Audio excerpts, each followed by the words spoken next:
Hello guys, and thank you so much for tuning into the Lone Rider Black Friday live stream. Hope you're doing well.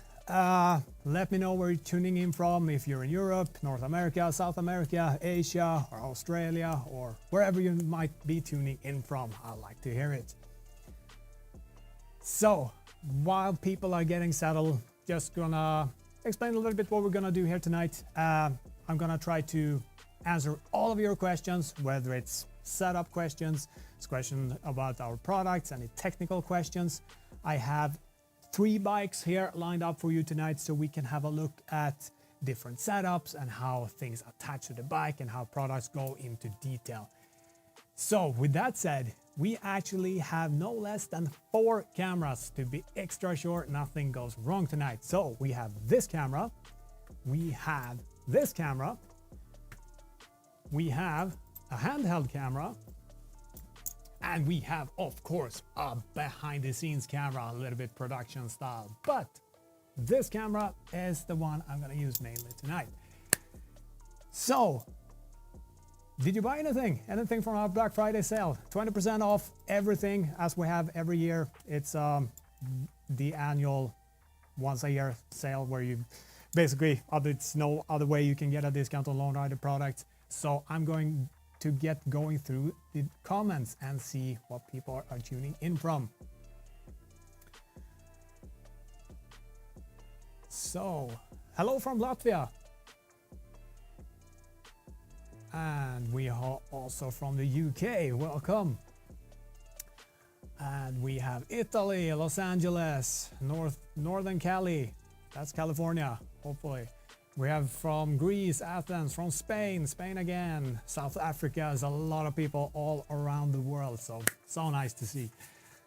So, and Romania and the Netherlands is just tuning in. France, of course, one of our biggest markets. Really nice to see people from all over the world tuning in. And hey from Sverige. So, I'm gonna go rolling through the comments and take one by one. Again, guys, have some patience. I think the comments like last year and the previous 2 live streams I did for the ADV bags and for the Moto Panniers, it can take up to 1 hour until I reach your comment, because I want to answer all the questions as carefully as I can. So bear with me. Let's begin.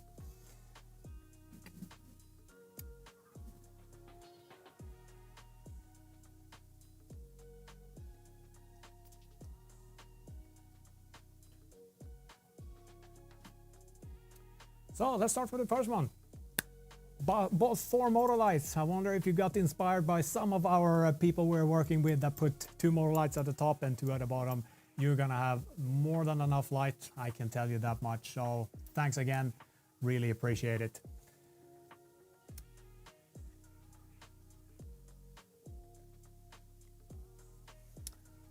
So let's go into the first real question. Piotr Rekrut is asking, hello, do you have any plans to make a new tank bag with a mount ring and without straps? That is a question we get asked quite frequently. And to be completely honest, we had a quick release in the works for our 2 current tank bags. We had other products that took priority over these, so we had to put that on hold. I'm not sure if we are resuming it anytime soon, but we have other products coming up very shortly that have, unfortunately, a little bit more high priority. So for now, not yet, but I expect that will come in the future. So just stay tuned.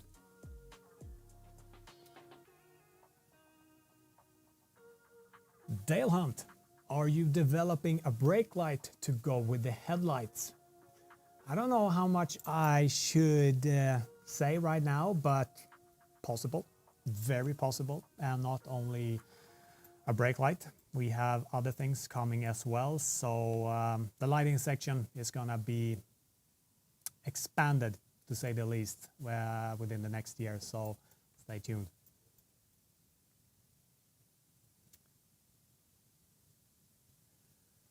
Another question, but David Jackson bought a pair of mini bags. That's my favorite bag. First, thank you very much for purchasing. Mini bags is probably the bag I've never gone a single ride without, whether that's I used it in the beginning as a tail bag, if you call it, or simply if I have upper crash bars. It's such a good bag to carry emergency kits, tire repair kits, spare straps, foldable rain jacket, whatever you want to put in there. So mini bag, really good choice.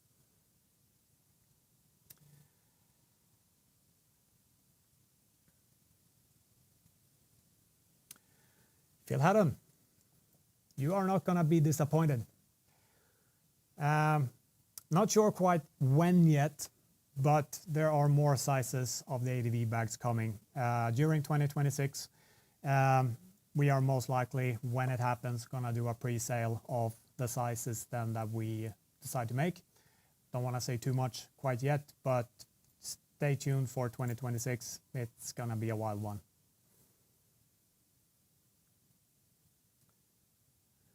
So a lot of people from all over the place running through the comments here one by one.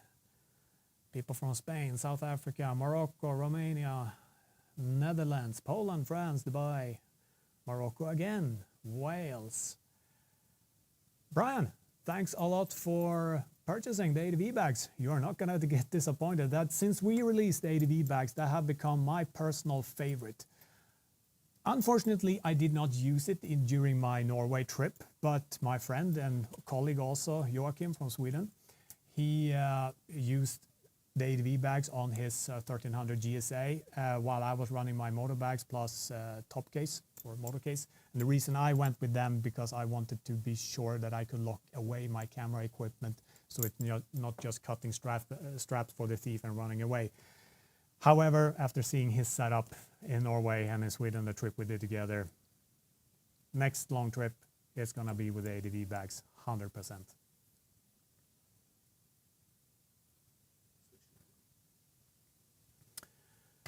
Gonna switch angle for a brief moment, guys. We have some technical issues with the first. We're gonna go through we have people from Sweden again, Austria, Tenerife, from Bahrain. You're a Formula One fan. I think the Formula One, they start the season in Bahrain. Maybe I'm wrong, but at least there's a track. Slovenia, Netherlands, Mexico, Greece. It's a lot of people tuning in. It's all good with camera one? Good. Switching back.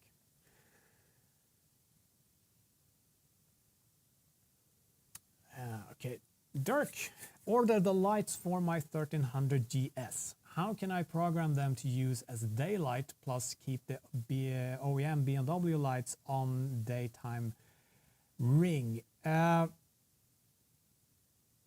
me read that one again so I understand it. How can I program them to use them as daylight plus keep the OEM BMW lights on for daytime riding?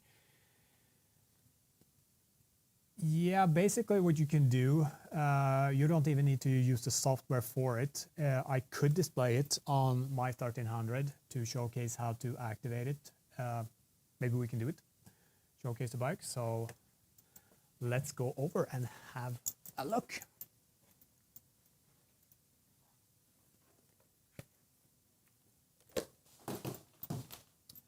So for the sake of it, I'm gonna roll the bike forward a bit so you can see everything.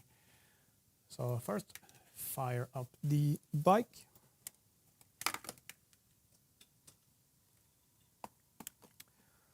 So as you can see, I'm running my DRLs currently in white.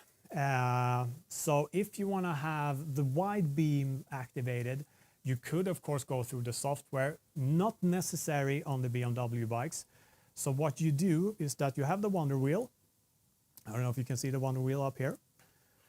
I think you hold it to the left or right, and that makes it flash. And then you can use the Wonder Wheel to dial in the power of the wide beam. So you can go, I can't remember exactly if it's 1%, 2%, up to 5, and then goes 10, 15, 20, something like this. But this is more, how do you say, to be a little bit more visible to other road users. Because the brighter you go, now it turned off. Gonna activate it again.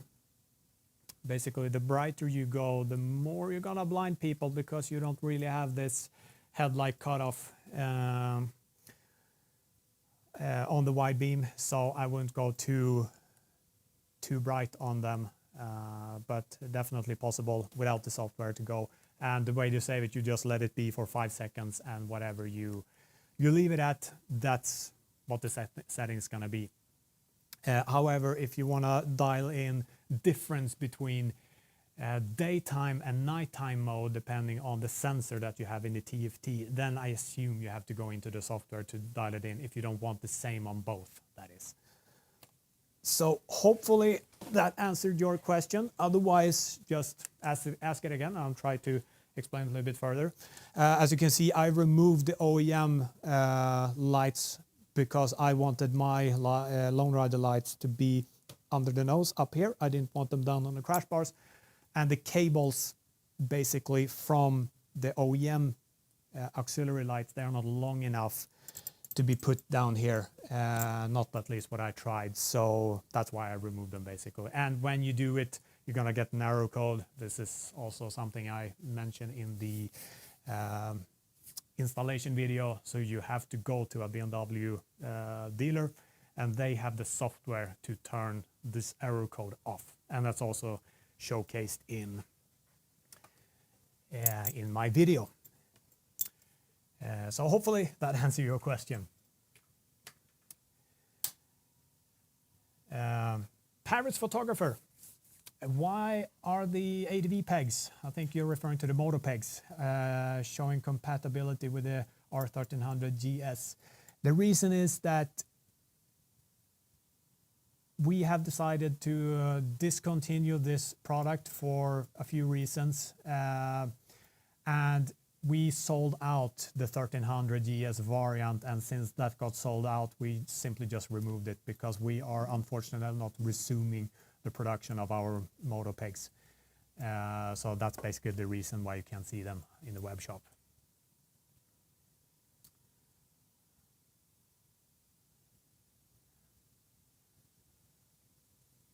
Sir Toby, thank you very much for buying our bags. I assume you're referring to the Moto bags. Very good choice indeed. That was my choice for Norway earlier this year, just because I went off-road. So I could have potentially taken the Moto Panniers, but I wanted that extra bit of safety, especially when you go gravel riding, because it's not if you fall when you go off-road, it's when. And if you have a little bit softer luggage, it's gonna be a little bit easier on you, especially if you get caught under the bike. So good choice.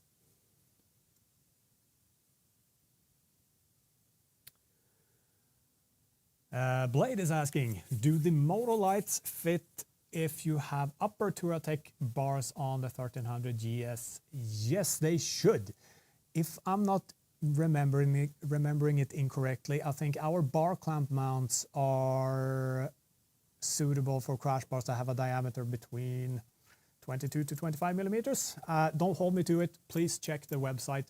But I've seen people mounting our lights on Touratech crash bars, so I would say a 99 probability yes. But just double check the diameter and compare it to what we specify on the product page, and you're good to go.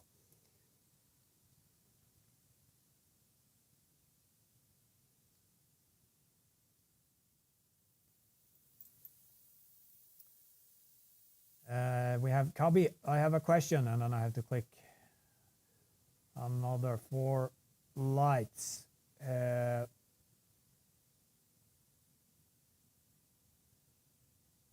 Please keep the question in the same box. That's easier to answer. So I'm gonna wait until you have answered or asked the full question in one chat box.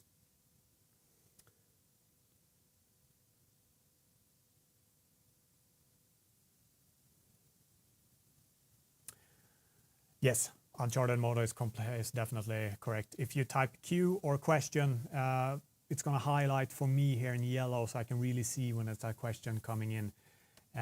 So that's definitely best. And again, I'm going through one by one, reading all the comments. So, and I can also see what comments I've highlighted. So I should technically not be skipping any comments or questions here tonight.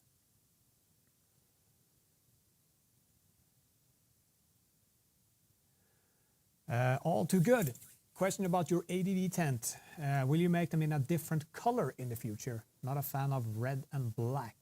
Yeah, I see what you mean. Neither of the tents are fully in those colors, I'd say. Both tents have a kind of greenish tint to them, a little bit more to the how do you say, military green, a little bit that way. We used to have, I remember, just when I started working with Lone Rider, we had a Moto tent in complete white with this red tubings. And we've also had, not another color, but we had maps, world maps and stuff on the ADV tent, a little bit smaller tent. I also really back in the day, if you go back maybe 10, 12, 13, 14 years, then we used to have a Honda specific Moto tent that was completely red. I can't even remember if the Honda logo was on, but that was totally red from toe to bottom. So not sure if we're gonna make more colors. I've had a few ideas, but again, it's up to the team, unanimous decision. So maybe, hopefully, we'll see. Maybe a limited edition, something like this. That would always be interesting to see how interested people will be in something like this. So hopefully. Milan, my motor lights are blinking after a couple of hours. Why? Do you mean that they flash repeatedly without you doing anything, or is it something else that happens? So be a little bit more specific, see if I can figure out. But if they stopped responding to the commands you give them through the controllers, then it's probably something faulty with the pod. But I've never seen any lights pods blinking by themselves or flashing or something like this, especially after a certain amount of time. So if you'd be a little bit more specific, that would be super interesting to know.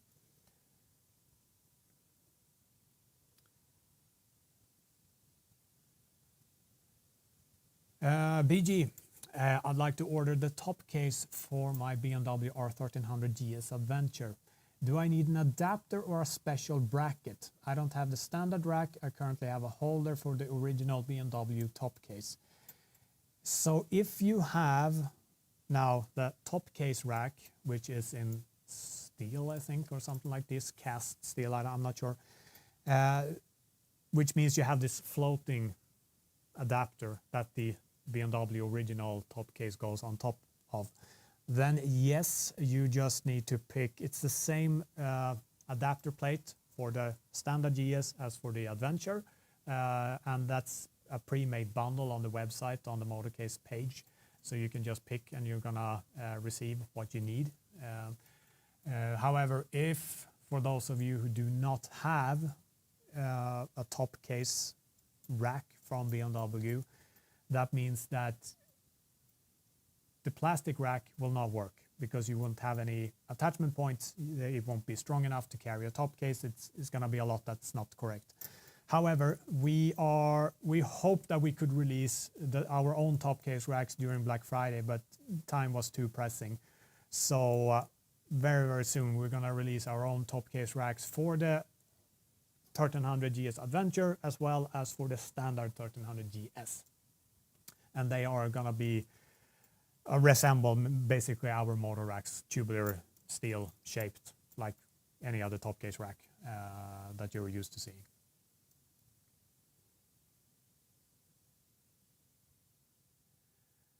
Kurt from Belgium and bought soft luggage and motor lights. Thank you very much. Do I need software update by dealer after install? Depends on what bike you have.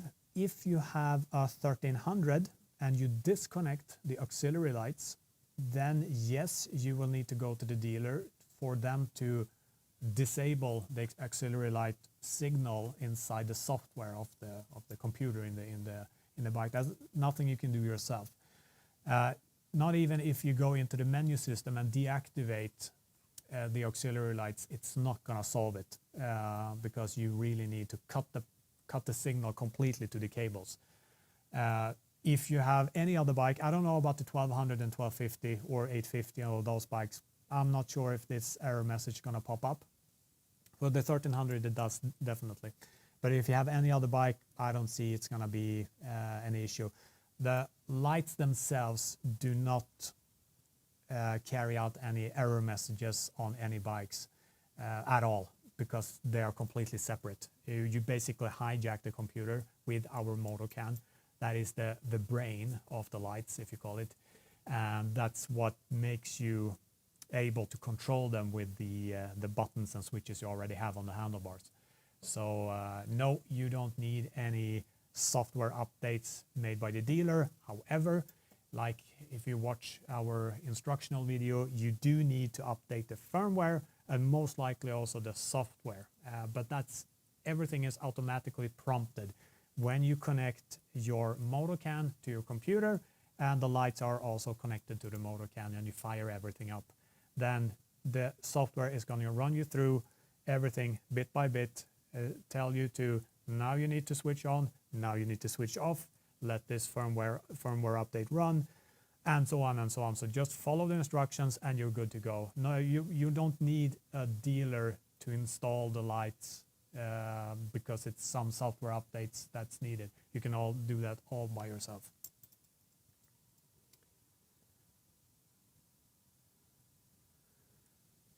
David Jackson, Moto Pannier extenders. I think you know. I think I know what you're referring to. Probably the volume boosters coming very soon. Very soon. We're talking weeks. Don't worry.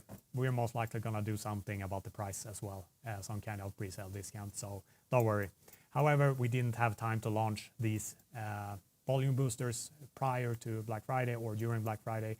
So that's why you can see them, but they are coming very soon. So stay tuned.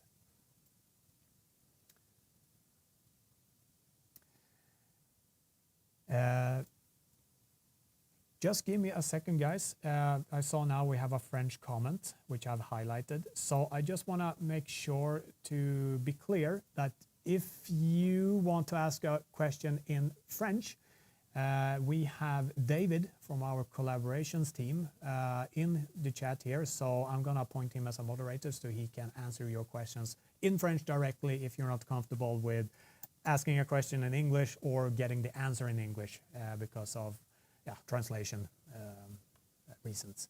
So just give me one quick second.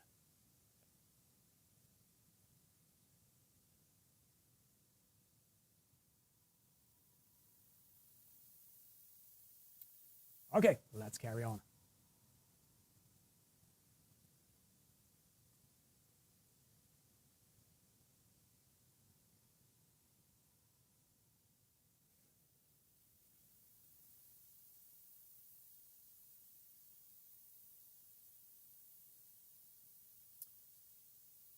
Moto independent. Do you think that will be in the future case electric as Vario for the GS 1300 to use the same support?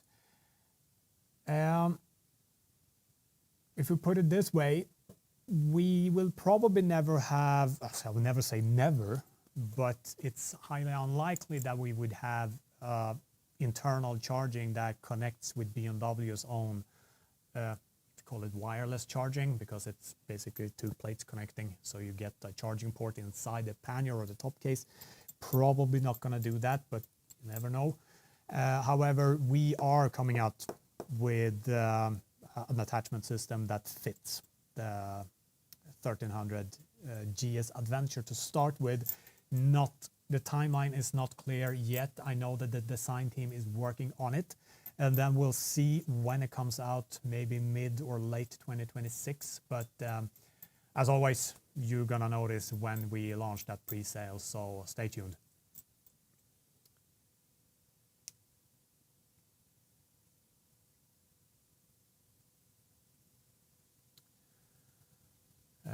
Here we have Kabi again. I bought a kit of 2 lights with Moto Can and 2 more lights with nothing. I want to know if I will have enough cable to match the 2 lights to Moto Can. I don't have personal experience from connecting 2 sets of lights in one bike. However, I know people have told me that if you want to run 2 sets, you need basically 1 Moto Can per set. So that means if you want to run 2 sets, you need 2 Moto Cans, and you somehow daisy chain these. Contact our customer support because they have information from a couple of guys that did this, so they can more in detail explain how to do it. However, keep in mind that running 2 sets of lone rider lights on your bike will be very heavy on your generator because it's a lot of power that goes out at the same time. Just keep that in mind. So if you have a smaller bike with a smaller generator, that might be the case that it can't keep up properly. So just be careful before you do anything like this. But to answer your question, you need 2 Moto Cans if you have 2 sets of lights.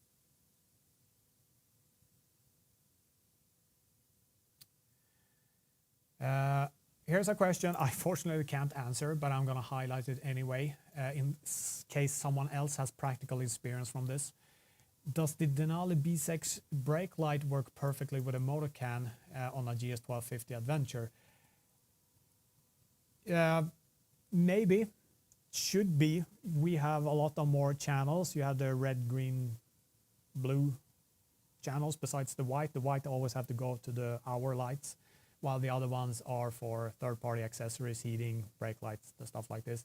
Technically, yes. Personally, I'm not really sure, but I really assume that they work.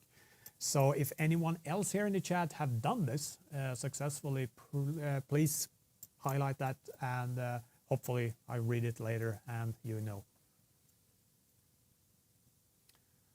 And again, guys, thanks for keeping up. I'm doing my best to answer every single question as thoroughly as I can, because I don't really want to rush things through, and I want to give you a proper answer as much as I can. Brandon, if I've torn my motor bag, what is the best way to repair the hypalon? It really depends on how big this rip is. If it's just a few centimeters, you could probably patch it up. Having worked with dry suits for roughly a decade, I would, in this case, do the repair from the inside. It usually looks a little bit better. You can do a very minor repair on the outside just to clean it up a bit. But depending on how big this rip is, I would most likely, first of all, clean the surfaces, then find some kind of patch that you want to patch the rip with. You clean that also. You grind it with a sandpaper to increase the surface, as we say. And then you need to use glue. I'm not really sure what type of glue. I'm guessing a polyurethane-based glue, something like this. I'm guessing you have to cut and try. And then I would first apply the big patch on the inside, and then I would do a tiny something on the outside if necessary, just to keep it visually as pleasing as possible. The most important here, clean before you do anything else. Then you need to rug up the material in for the glue to stick properly, and then you basically have to test. But again, it depends really on how big this rip is.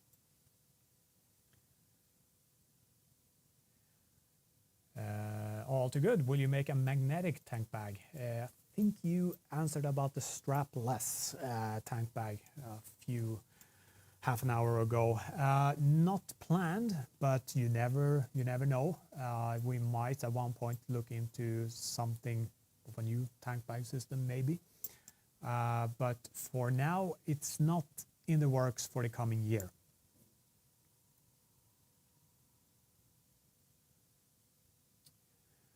Alex, is it okay to put the lights on the lower crash bars on the R1200 GS liquid cooled? Yes, definitely.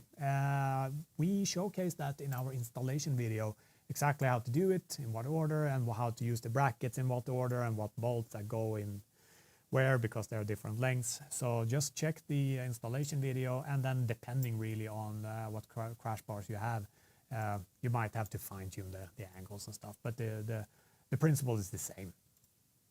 So just check our installation video for the lights, and you're all set.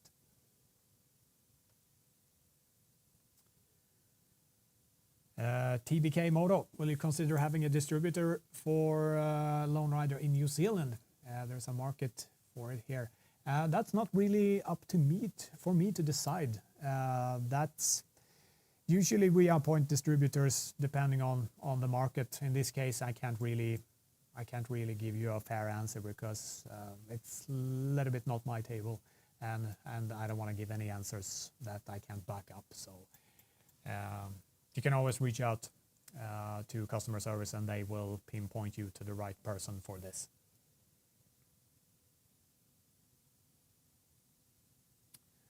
Bug Moto channel. Is there a good way to shape the ADV bags to the motorcycle? Would heat work like it does with the stiffeners for the motor bags? On neither of these bikes, oh, that was a bad angle. But anyway, on the 1300 and on the Adventure, and behind me here is the T7. They all have a little bit different shape. I have never had any fitment issues, if you call how it shapes, because it's stiff enough to not be floppy when you're riding, while it's stiff enough. What did I say now? I mean, it's stiff enough not to move around when you're riding, while they're soft enough to be able to bend a bit. And usually what I do, attach the two rear. We can actually showcase this live. So swapping cameras. And in this case, now these bags are not attached, but basically you can see now this is a little bit filled. And what I meant with, you can see how they shape basically. And what you want to do when you attach, you want to fix the ones in the back first so you get the depth correct. And then you want to attach it in the front. And yes, when they are new and you have nothing inside, they will tend to bend out a bit. But start with the rear, get it good and tight back here, and then continue at the front, because then the bags will follow the shape of the bike quite well, especially also when you start to fill them up. And with time, they will, of course, get a memory in the shape, even if you remove everything out from them. You can actually have a look how much mine has bent since I used them. These bags are a few months old.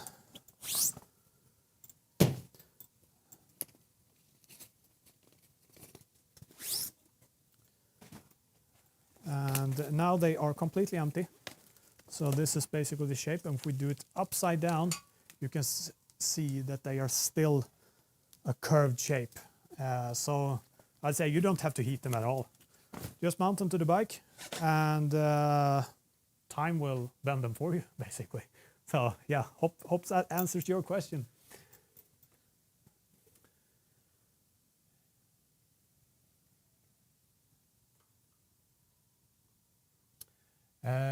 Nay Adventure. Do you plan to release an adventure backpack with a quad lock style chest buckle and room for a hydration bladder? We actually were looking into this is a few years ago. We actually looked into starting developing a backpack for really lightweight off-road adventures. But it got a little bit stagnant at the time because we had other much bigger products coming up. So it's just like the tank bag quick release system. It was put on hold, but you never know. We might resume that project very soon. So hopefully.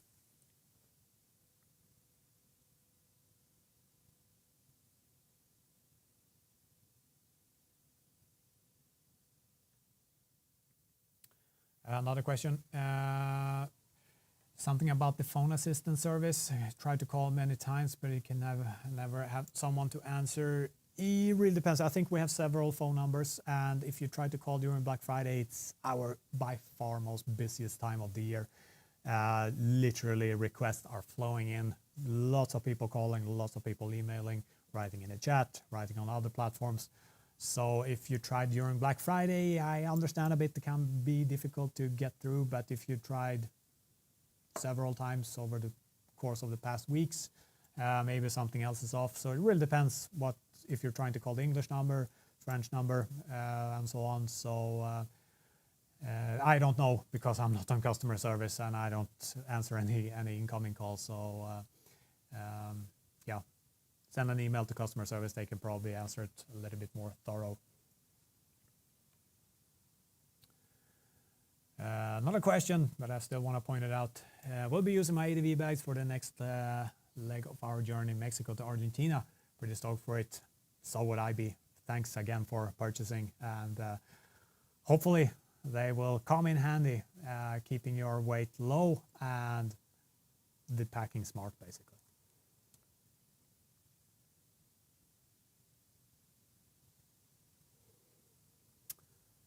Piotr, what about fitting motor bags with the R12 GS? First of all, we need pannier racks for this bike.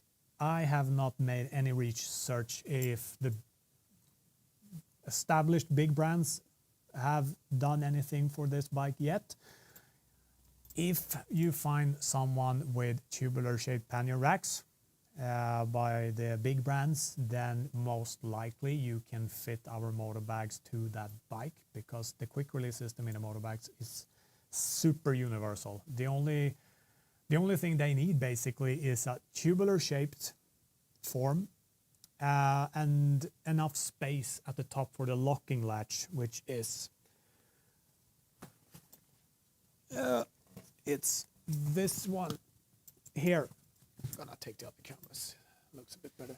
So basically you need enough space here at the top for because sometimes you have, for certain pannier racks of other brands, you have this rectangular shape, and then you have the attachment point from the bike coming out, and they are welded into almost often the top of the see if I have actually want to go handheld again, showcase quickly what I mean.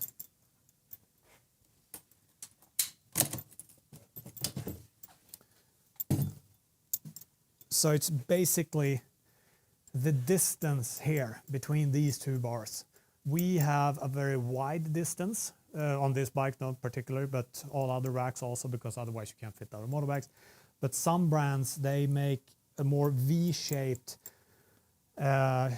form of these attachment bars that go into the frame of the bike, and if these are too close, you can't fit the locking latch from the top, basically. So as long as you have this distance big enough, I can't exactly say what it is.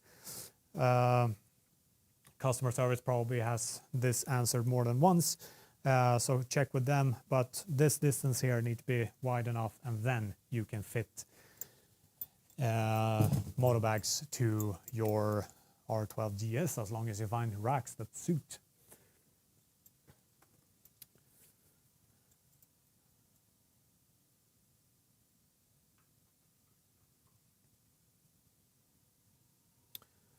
Here we have another question, see if I can answer it. Will you release the ezCAN light controller for CF Moto specifically for the 800 MT ready to buy, but your lights, but you require CAN bus? Nothing I've heard of. Basically, our lights are compatible with any ezCAN, as far as I know. So for those bikes that we don't offer a Moto Can for, those bikes can use our lights for by using an ezCAN instead.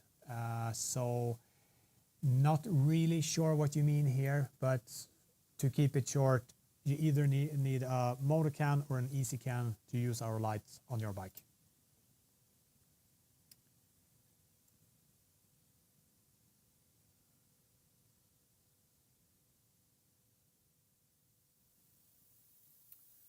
Just a quick side note, bike stands, the rolling ones, gonna show you quickly. We can do the behind the scenes camera for once. So basically, my life since I got these stands, which are from Dynamoto, have made my life in this studio so much easier. So I can only recommend them, basically. They are so good. They are expensive, yes, but they are really, really good. They make my life so much easier because, as you can see, I have 3 bikes in a very limited space. And if I would have to, like, back and forth, back and forth, back and forth, side stand, central stand, it would take me way longer time and way more sweat to get my productions, especially the installation videos. They would take much longer time. So Dynamoto, can only recommend.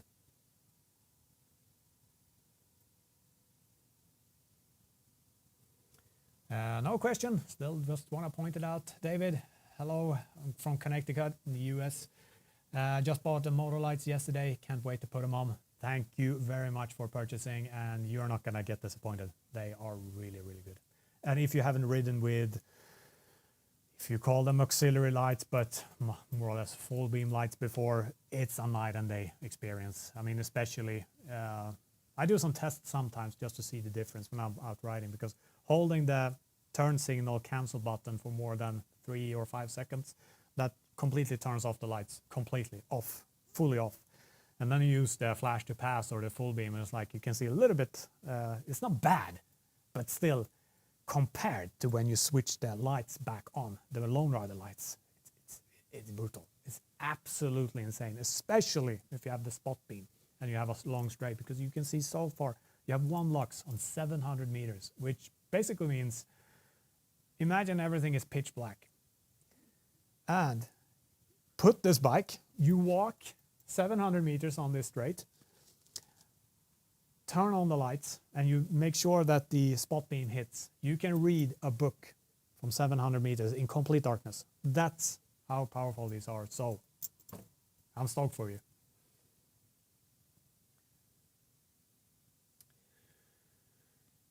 Kevin, yes, by far our most popular product. They are running low, especially now during Black Friday. Not sure what I haven't checked the stock for a few hours now, so I don't know, but they are running low. So if you haven't purchased and you're thinking about getting these lights, I would definitely try to, I don't want to push sale anything on you, but just as an awareness warning, stock is running low and they are extremely, extremely popular.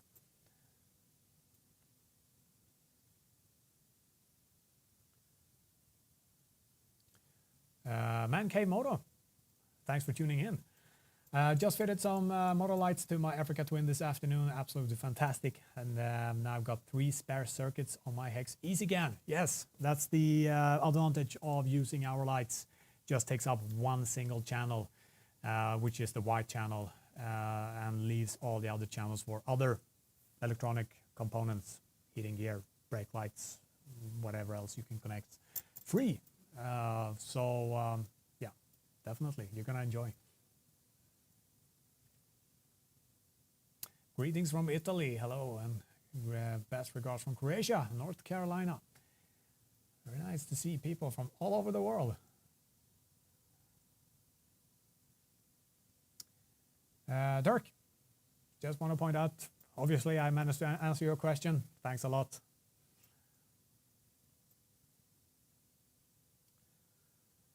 Gautier, a new tent or new stuff for camping coming in 2026? Maybe. It remains to be seen. We are looking into expanding our motor camping range quite significantly. We have talked about a lot of products that could really add value to the whole Lone Rider ecosystem, if that makes sense. And yeah, it's basically products you don't need when you ride a bike. Is when you've pitched your tent and it's time to recover for the next day. Those kind of products. So that's coming.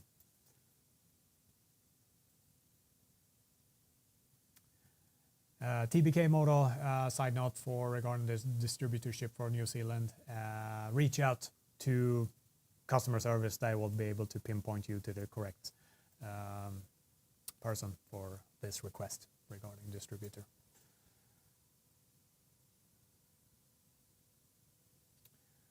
Are the motor lights actually fully street legal in Germany, as Germany is extremely about their rules?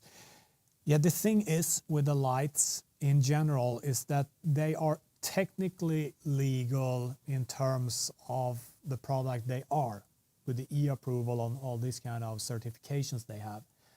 However, depending on country, it really, how should I explain this? It's sometimes country to country, they have their own rules and regulations. For example, you're only allowed to have X amount of light sources coming up from your vehicle. The total amount of power output has to be this and that. If you want to have extra lights on, you can in some cases, but they cannot be stronger than this value, which can be a percentage of whatever else the vehicle is putting out. So it's a gray zone question, really. I mean, I'm originally from Sweden. We, as far as I know, we have no laws for this, as long as the product itself has gone through a certification, like an e-approval or something like this. You can use how many lights you want. So if you have ever gone to Sweden or Scandinavia, you can see the trucks. They have like 24 lights. While as here in Switzerland, you barely see anything, because here I think the total output of extra lights cannot be more than a certain percentage, something like this, of the vehicle, which means the original auxiliary lights for the BMW is just on that limit for now, for Switzerland, to be fully legal. So it's a question for interpretation, basically. There's no straight yes or no. I mean, so yeah, it's you have to call your local traffic office or whatever it's called and ask them exactly what the laws that apply to Germany in your case, or if you have different laws, or if it's the same in the whole of Germany.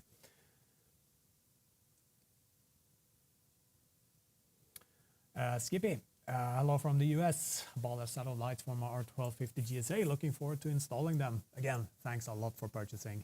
Not going to be disappointed. Definitely going to be a good add-on for those late night rides. Greg, looking at Panniers for the R1300 GS. Will they ever be rackless?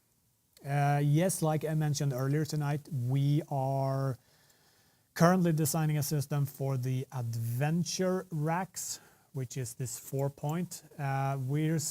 Step 2 is going to be a rackless system for the standard GS, like the Vario on that bike. But we're starting with the Adventure racks from BMW first, and then we'll see how we adapt this to also somehow fit the standard GS. But it's coming.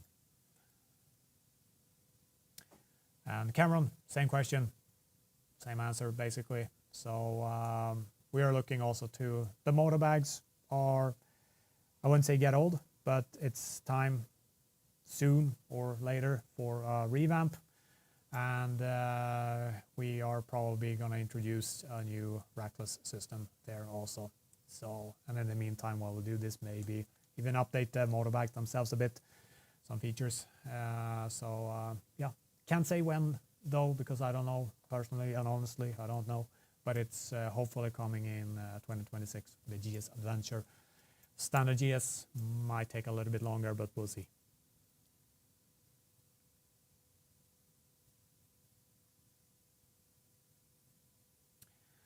BG, are there any new top cases coming soon? I'm planning to place an order, but I don't want to order now if a newer model is about to be released that looks better. I can tell you completely honestly, we are not going to release any new top cases the coming, I don't know, year or 2, 3. There are no planned updates as far as I know on the current case. So the motor case, as you can see it here, yes. Also have the big one here. Oop!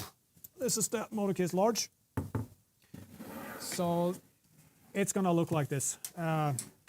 So, I mean, in terms of looking better, not really sure what you're referring to. I think they look quite great as they are. And if you don't like the motor panels, you can remove them easily. But We are not planning any new top cases, I can tell you that much, so you can be safe. If you order now, we are not going to release a new top case in the next 6 months or 1-2 years. Maybe it's going to be, I don't know, not planned, not heard anything. You can be safe.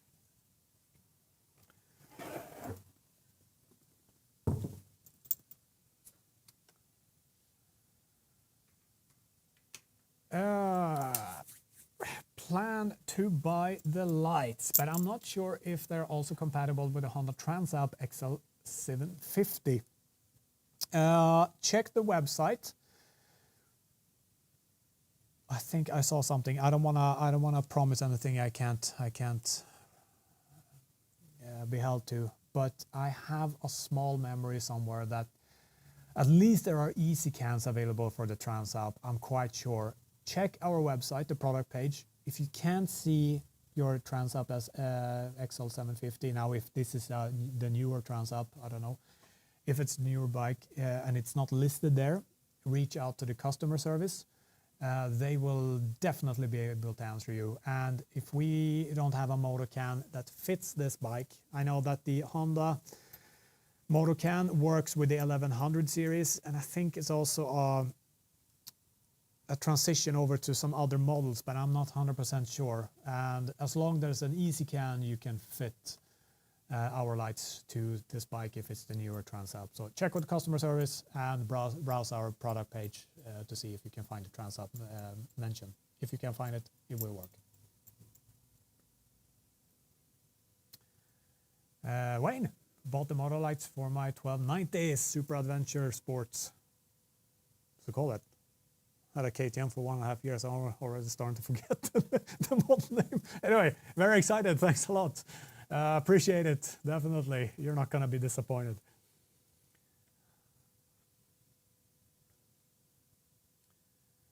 Calvin also bought motor bags. Looking forward to receiving them in Berlin. Thanks a lot. Means a lot, definitely. So enjoy your new bags when they arrive. Here we have one. Geo Joseph, why did you swap or switch from the 1250 to the 1300? To be completely transparent, the bikes you see here are primarily for marketing purposes. That said, I mean, I started my GS journey over 10 years ago on the 1200 GS Adventure. I overloaded like all beginners do. It was way too heavy, too many bags, too much everything. It was, the whole bike looked like how do you say, like a from a comic book. Started riding that bike for a few years, then got up. I did upgrade to the 1250, a video I made on YouTube, which got probably one of the biggest videos. That's over 1 million views or something like this. A really nice upgrade. It was basically the same bike, but a little bit more refined, a little bit less tractor, a little bit smoother, everything. And then the 1300 came, and first ride I did with the bike, like it's completely different. I can feel it's a boxer, it's a GS, the big GS, not the 700, 850, 900, those. You can really feel, but it's so much more agile, so much lighter. And it really, you just need to think, and the bike does it for you. Going over to the 1300, then we did, what was it, half a year later, we did a comparison video. That was before the 1300 GS Adventure came out. I did the comparison video, reason for it, we wanted to see if you buy the new GS with 0 kilometers on the clock from a dealer, which one, in this case now, was best for two-up riding. And I remember midday on top of the passes when I switched over from the 1300, which I started on, back to the 1250 GS Adventure. I was like, the bike felt so big and so not heavy and so like a sofa. It was like night and day. So it's quite amazing how quickly you get settled into a new bike. But still, I mean, riding the 1300 GS Adventure and riding the 1300 GS standard bike back to back. Once you get rolling, you don't feel much of a difference. It's more or less when you start pushing it a little bit more. The standard GS, of course, it's lighter, it's more agile. You have a little bit lower center of gravity due to the smaller fuel tank and so on and so on. But to this day, that bike is the best bike I've ever ridden. If you see it to street riding and maybe some easier off-roading, I'm not talking enduro. Definitely, I would not trade that bike for. And if I just could have one single bike in my situation, living in Switzerland, where off-roading is not very legal, if you would remove all the bikes and I could freely choose, free of charge, you can have any bike you want, Alex. Which one would you choose? I will go 1 second choice, 1300 GS. That's absolutely amazing bike. So hopefully that answers your question.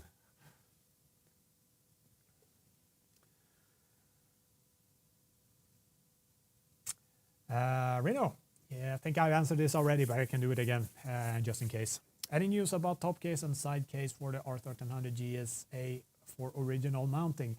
Yes, the Moto case already fits the original top case rack from BMW, as long as it's the Vario rack with this floating adapter. It's already, you just remove the floating adapter, you put our attachment plate on, and you mount the Moto case, and it's done. For the racks, if you don't want to have our tubular shaped racks, we, like I said, we are coming out with I don't even know the name of it yet, but a quick release system that works directly with the original racks from BMW for the GS Adventure. Timeline is not sure yet, but it's coming. Hopefully, I don't know, mid 2026, late 2026, something like this. Remains to be seen, but 100% we're gonna run a big pre-sale with a 20% off as always. So I just don't know when. Guessing mid-late 2026.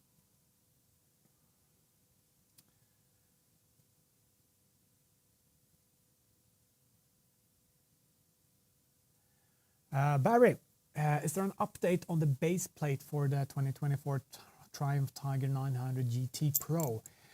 Yes, I know we had this in the list for so long, and I don't know if the design team got a little bit stuck for some reasons on this bike and had to prioritize other models.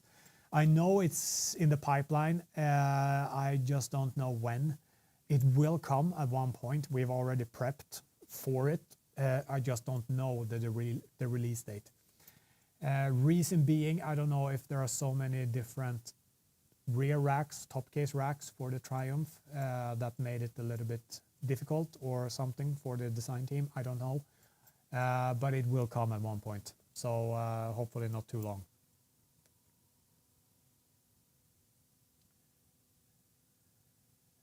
Jennifer, what new products can we expect for the GS 1300 Adventure in 2026? Yeah, that would be the native quick release system for BMW's racks.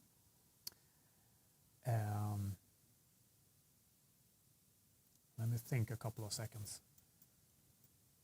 Because we just released the headlight guard. We also have the undernose mount for the lights. The side stand foot extension works at times. It works on my bike, but again, I don't know why BMW does it. Depending on suspension versions and stuff, they change the profile of the foot. So our side stand foot extension only works at times with the 1300 GS Adventure. For reference, now again, don't hold me to it. I don't promise that it will work just because I say it. My 1300 GS Adventure is prepped with, I think, the standard suspension, not high or low if it's even available. And it has the auto lowering feature. So when you're going slower than, I think, 50 kilometers an hour, it lowers itself. That's it. And the side stand foot extension works on my bike seamlessly. But again, that's not a new product. I just wanted to put it out there. No further specific for that bike. What I know just now, we're gonna have universal products coming, but nothing that it's for the GS Adventure alone and no other bike. Not more than that.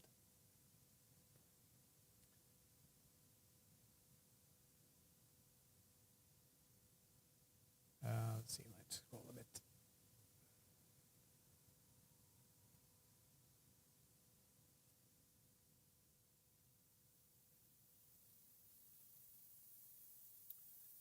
Mikey. I need a good backpack to travel with that can then act as a good bag bike when I reach my destination. Which bag or duffel is that? Good for carry-on? That would either be, I mean, the Overlander bag, the 30 liter, was very long one of my favorite bags just because of its modularity. Technically, yes, you can use it without the inner board, but the inner board, that's like, gives it the semi-rigid properties, which is half of the idea of the Overlander. And it's extremely modular. You can mount it to more or less any bike, because as long as you have something to attach the straps to. It works as a backpack. You also have a reversible beaver tail that you can remove completely if you don't want to use it. However, if you want to use a hydration bladder, that's where you put it. The bag is 100% waterproof. You even have the super seal. That was the first bag that had this super seal, this plastic lip in the roll top. You have a valve to easier close the bag because it's so airtight, so otherwise it would be really difficult to close the bag. What more? You have a lot of attachment points. You can attach so many bags. So in this case, I would say the Overlander 30. Again, double check the regulations of if it's a carry-on or not. I don't know. I think so, because I've seen some of our collaboration partners, they have been doing stores and stuff at airports. So I really assume that you can travel with it as a carry-on bag, or if they checked it in, I don't know. Other than that, if you want to keep it a little bit more subtle, then we have our Explorer bag, which is a duffel bag, but does not have any backpack straps. It only has, how do you say this carry strap that you can use, shoulder strap it's called. If you want to go really minimalistic, then you can use our Ranger tank bag, the 9 liter, the bigger one, with a double lid. That one, the strap system can turn into a backpack straps, but you have to probably extend the straps and then they clip up to each other. Give me a second. I'm going to show you a little bit. I have the Ranger here.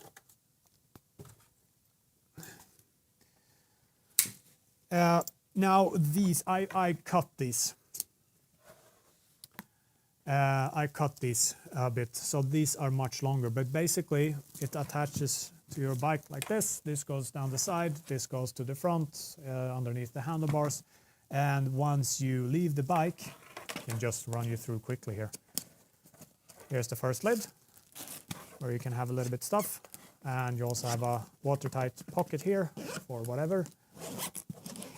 And then you have basically also really nice compartment with dividers. You can remove this whole thing if you want to maximize the volume inside. Otherwise, you have organizers, a divider, you have small mesh pockets inside. And the thing is, this one, like I said, can convert into a backpack. And the way you do it, you take it off from the bike, make sure to close everything so stuff doesn't drop off when you start using it as a backpack. And then what you want to do, you take it like this. Again, I've cut these straps now, and not very nicely either, so they are much longer from the beginning. And then you basically go out like this. Take it like this. You do the same on the other one. Again, they're a little bit short, but then you can use this as a backpack. Super convenient, isn't it? So really depends how much storage space you need. So yeah, if you need a lot of storage, Overlander 30. If you want a little bit more easier or duffel bag, then the Explorer 30. Or if you want to go really minimalist day to day, you don't need to bring much stuff, Ranger tank bag, the 9 liter, I think, or is it more? Yeah, I think it's 9 liter. Camera only recommend.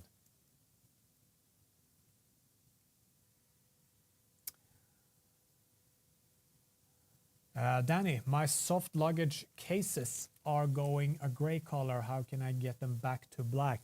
Are you referring to the motor bags and the Hypalon?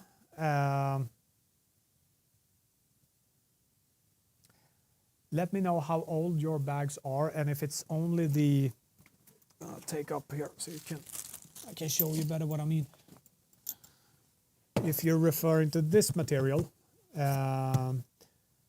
so let me know how old your bags are, or if it's the roll top. I mean this this material here. If it's this that's grays out, so let me know, and in worst case you can reach out also to customer service and they will help you. Hypalon should technically be UV resistant as far as I know, but in certain conditions, I mean, materials, they age a bit. There's nothing that will always keep pristine over years and years. So yeah, let me know.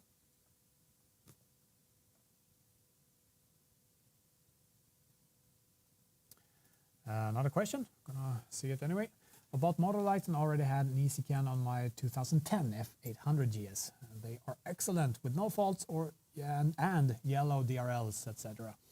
I asked the software to scan for new devices on the white wire and found them. Yes, that's the upside of when you have an older bike, which we don't have a Moto Can for. It's so convenient that you can get an current ezCAN and get our lights to work properly.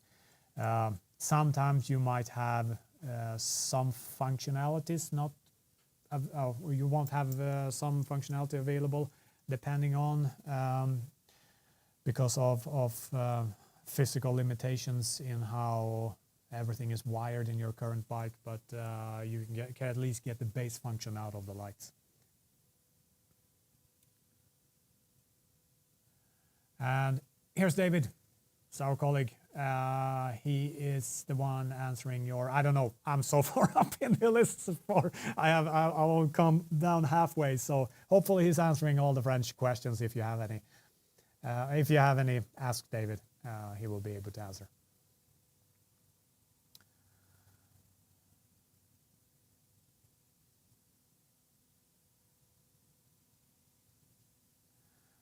Niklas, is there any difference between a Moto Can and a Hex ezCAN when it comes to functionality and integration? No.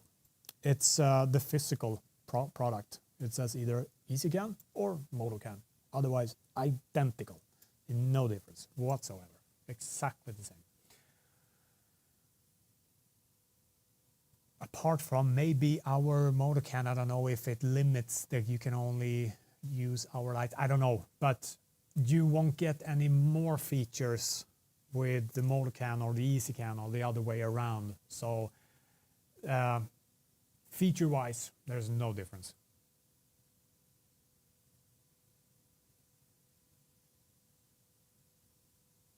Yeah, now I can see the French questions piling up, so I'll let David take care of it. They probably already did.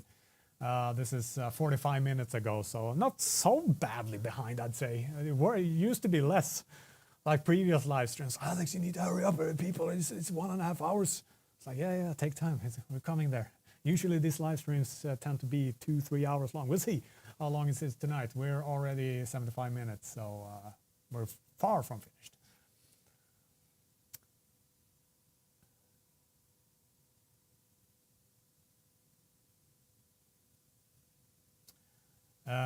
Mark, I have the Denali taillight on my ezCAN with your motor lights on the white all fine. Good. Tiny detail. I think the question was if the Moto Can handle the brake light from Denali, but yeah, I don't want to answer. I don't know. I think so, but I don't want to promise anything.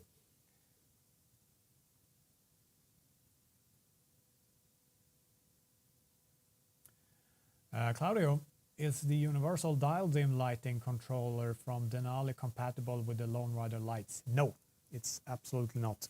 They limited their units to only control their product, I think.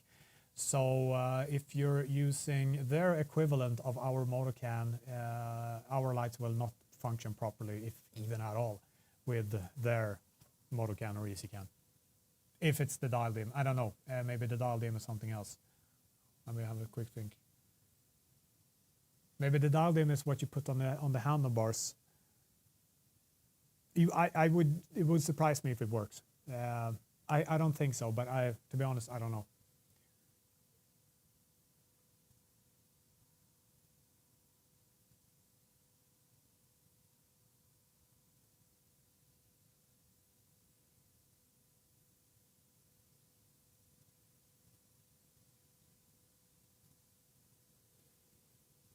Astro, can you please introduce Android screen for BMW? Not sure what you mean really. We don't have any GPS units or something like CarPlay or these devices. So maybe in the future, I don't know. We'll see. Nothing planned for the near future at least.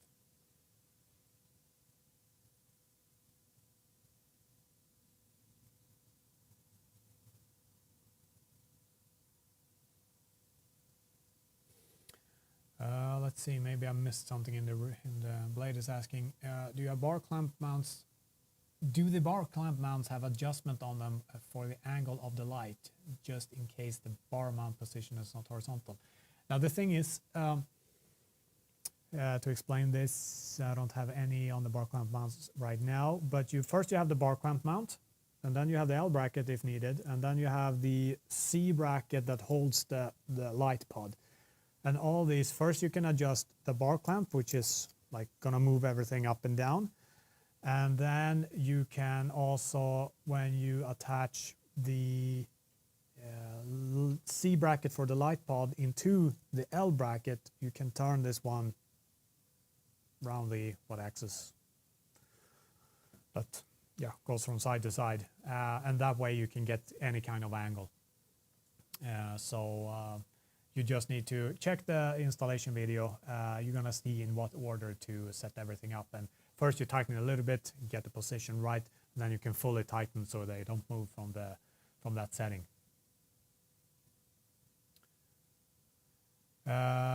D-Shave, when are you releasing the GSA 1300 top box mount, please?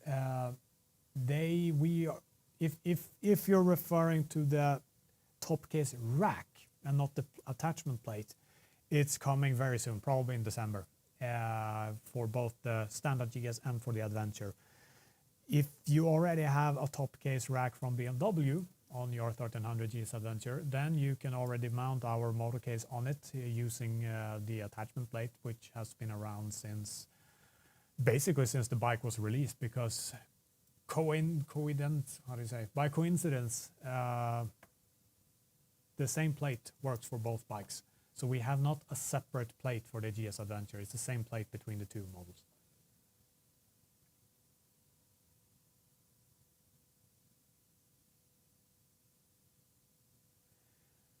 Slew, will motorcycle lights purchased now work in the future when a Moto Can or Hex ezCAN become available for current non-support bike models such as Suzuki, Moto Guzzi, and so on? Yes, 100%. We always make sure that our products always work seamlessly together, especially when it comes to electronic products. So if we get a Moto Can for a bike we don't have a Moto Can of for today, then definitely all lights we've released so far, which is only one at the moment, future electronic products as well, they will work with, the backwards compatibility will be 100%.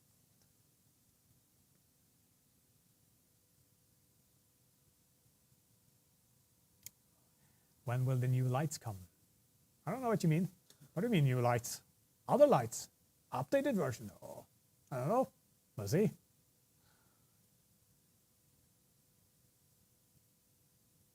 Don't want to say too much yet, but stuff is coming. Stuff is coming.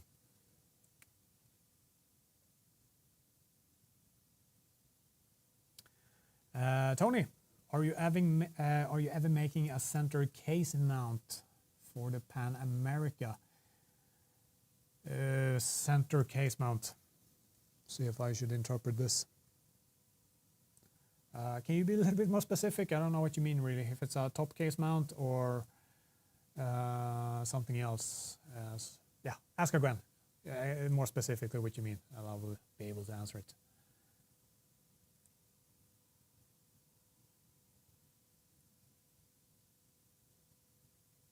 Astro, can you make sure to improve the quality of tank bags? They are getting scratches and marks from seawater and sand.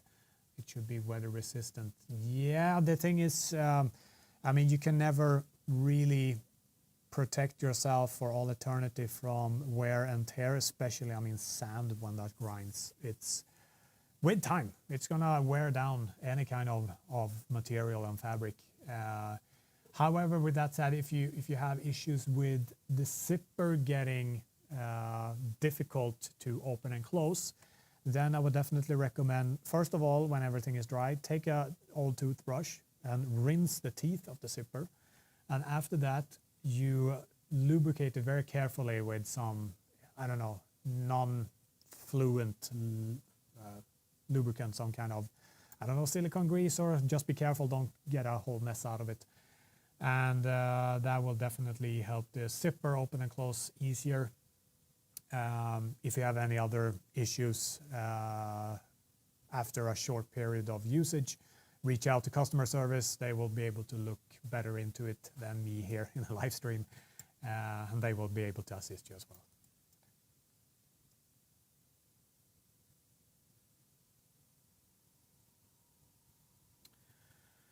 Captain Jim Davis, how complicated the installation process for the lights on our R1250 GS Adventure? How much labor involved if it's done by a BMW service technician?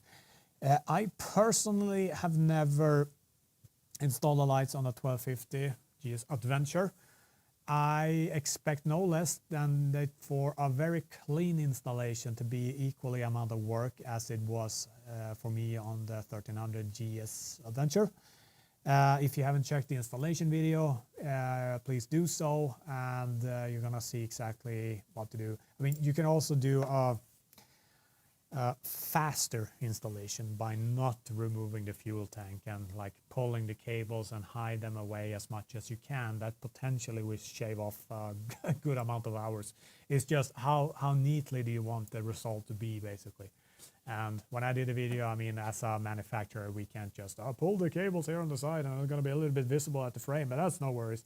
I mean, we can't work like this. We have to make it really clean, like a professional would have done it. So that's the reason for the, not complexity, but the how thorough we made the installation procedure on the 1300 GS Adventure.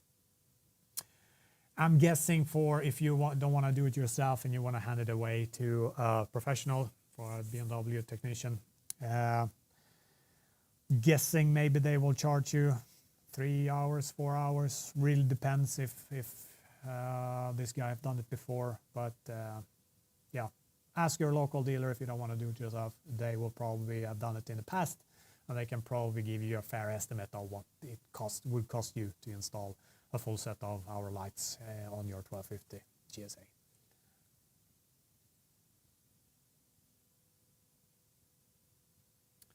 Astro, are you introducing a hydration shoulder bag?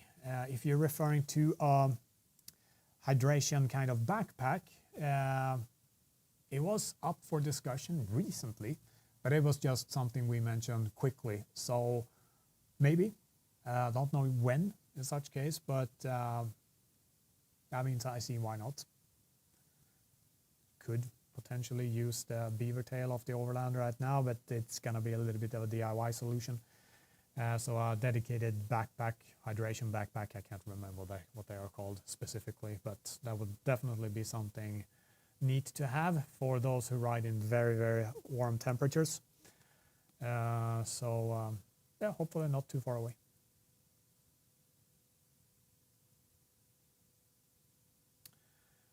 Tim, wondering if the Rackless ADV bags will fit a Beta 350 RS. I do have a rear rack installed. Let me check quickly what that bike looks like. Just quickly. What was the name again? Beta 350. RS, was it? Yes. So definitely a little bit lighter bike. Let me get a big picture here. Just so I'm not viewing the wrong bike, is it kind of an enduro bike, or is it a more travel bike that has the enduro looks to it? If the first, then yeah, I mean, the ADV bags are quite big for regular enduro bikes. Whereas if you have, for example, the Honda, what is it called now again? It's a 450, something like this. travel bike, enduro inspired. I've seen motor bags on it, ADV bags on it. Works definitely, but no problem. But for pure enduro bikes, might be a little bit too big. But again, might come other sizes of the ADV bags during next year. Stay tuned. Definitely smaller.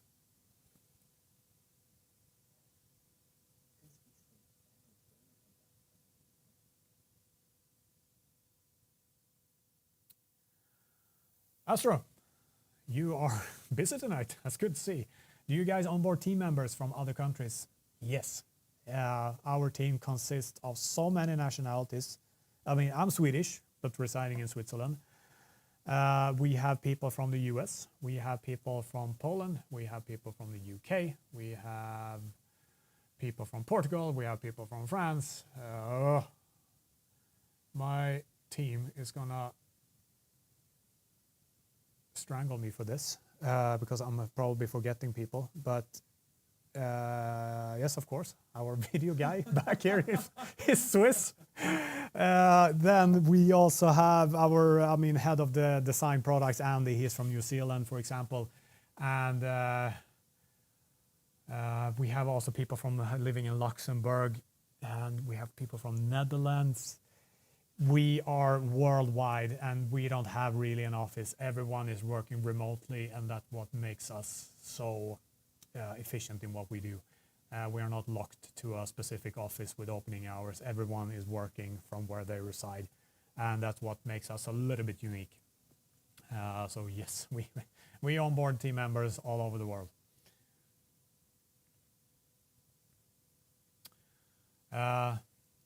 Same person. Are you planning for new models of auxiliary lights? We are. Don't want to say too much yet, but more stuff is coming. Most likely in 2026, as it looks now. But yeah, stay tuned.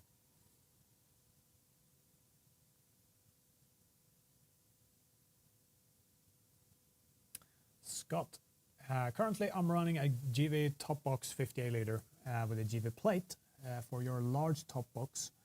Will it fit original GSA 1200 2014 base plate? Oh, see if I can understand this correctly. So you have on your 1200 GS Adventure 2014, that was actually my first GS. You have a GV plate installed on the original top case rack, I assume. If so, and you want to mount our motor case, the big one, then you need to remove the GV plate and you need to install our attachment plate instead. Otherwise, you will never be able to. You can't leave the GV plate on. It has to go completely. It has to be completely. Let's do a camera swap so I can show you on the 1300 at least what it looks like.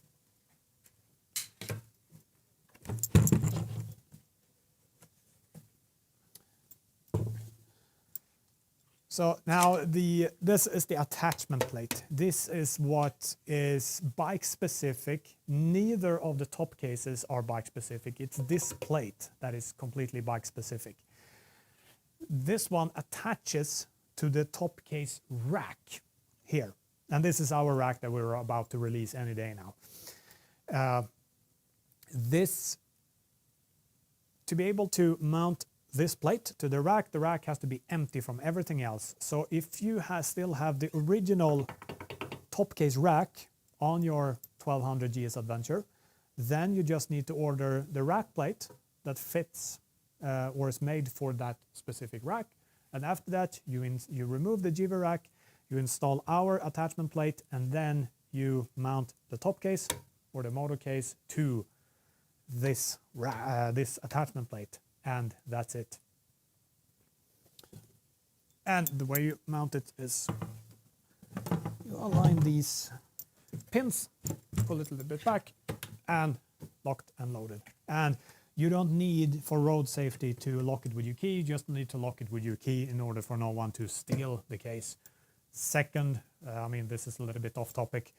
We also have a feature that inside, if you remove the inner liner, you can actually, with the included bolt, you can screw the body of the top case into the rack through, I think, the locking latch, which means even if the thief or they are the ones attempting to steal your top case breaks the lock, the top case is still physically screwed to the plate, so they won't be able to take the whole top case and run away. A little bit side note.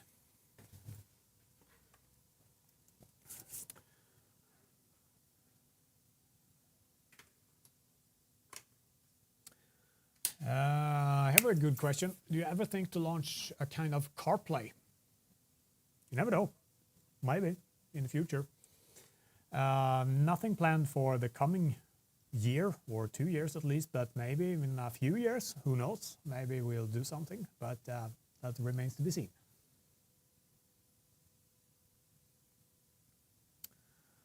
Balkan Type R, do you have a video on how to install it on a GSA 1250? Let me see if I've answered one of your earlier questions. See what you're referring to, or if you're just referring to another. Unfortunately, we have no installation videos for either lights or top cases or anything like this for a GSA 1250. However, the installation of a top case, the attachment plate on the 1250 GS Adventure, it's very, very simple. We also have a manual for it. You can see an exploded view how all the screws are going, and the brackets also that come with that specific plate. Oh, sorry, just underneath this, the motor lights. So yeah, with that said, no, I don't know. Or I mean, we don't have a video specifically for the 1250 GS Adventure. It should not be very, very different from the 1300. I think the 1300 is a little bit more complex. At least that's a feeling I have from having an owned 1200 and 1250. Unfortunately, no video, but maybe you can keep up as much as possible with the 1300 that we showcase in the installation video.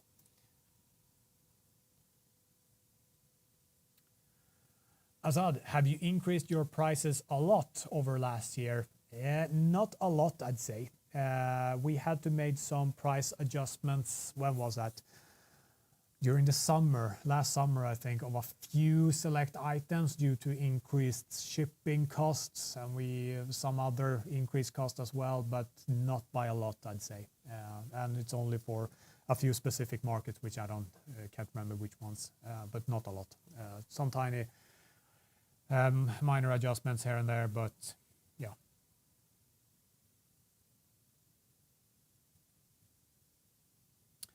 Here we go. I was waiting for this question. Do the original BMW R1250 GS aluminum panniers fully open without interference if I have the motor case 57 liter, or is there the same interference problem as with the Moto Panniers? I haven't tested it myself because I sold my aluminum panniers for the 1200 in 2020, I think, and that was way before we released our motor case, 4 years, I think. However, it's so difficult to say. I mean, I can show you here with the big top case and the interference and how to get around it. Let's do that. Yeah. So first of all, let's mount the motor panniers back. However, I think the lid of those panniers, the original panniers, are also reversible, so you can open them from the back. In this case, we have to take the other one because I didn't reverse this lid, and we have to mount the big top case.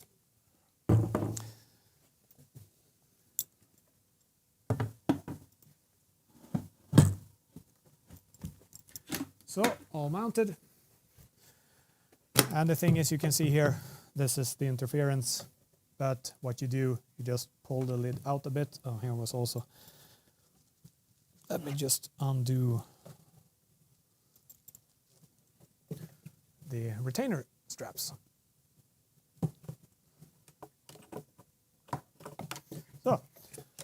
So you pull them out a little bit like this, and I mean, this is the interference. I'm guessing you have the same kind of flex in the original Panniers from BMW, but I can't promise anything. I can just guess that you could do the same. Worst case, you could remove the molly panels on the side. That gives you roughly a centimeter or 1.5 centimeters more of free play. But see first if you have flex in the panniers, then technically it should be okay.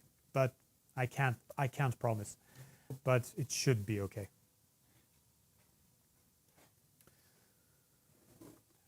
Okay.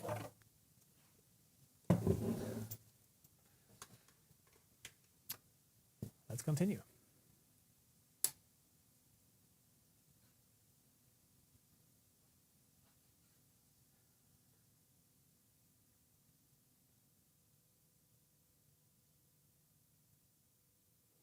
Astro, how are you competing your product with other companies? Not really sure I understand your question. If you mean, I mean, we're all competing. That's the term of competitor. But if you mean comparing your products, you can rephrase the question a little bit more specific in terms of exactly what products you're referring to.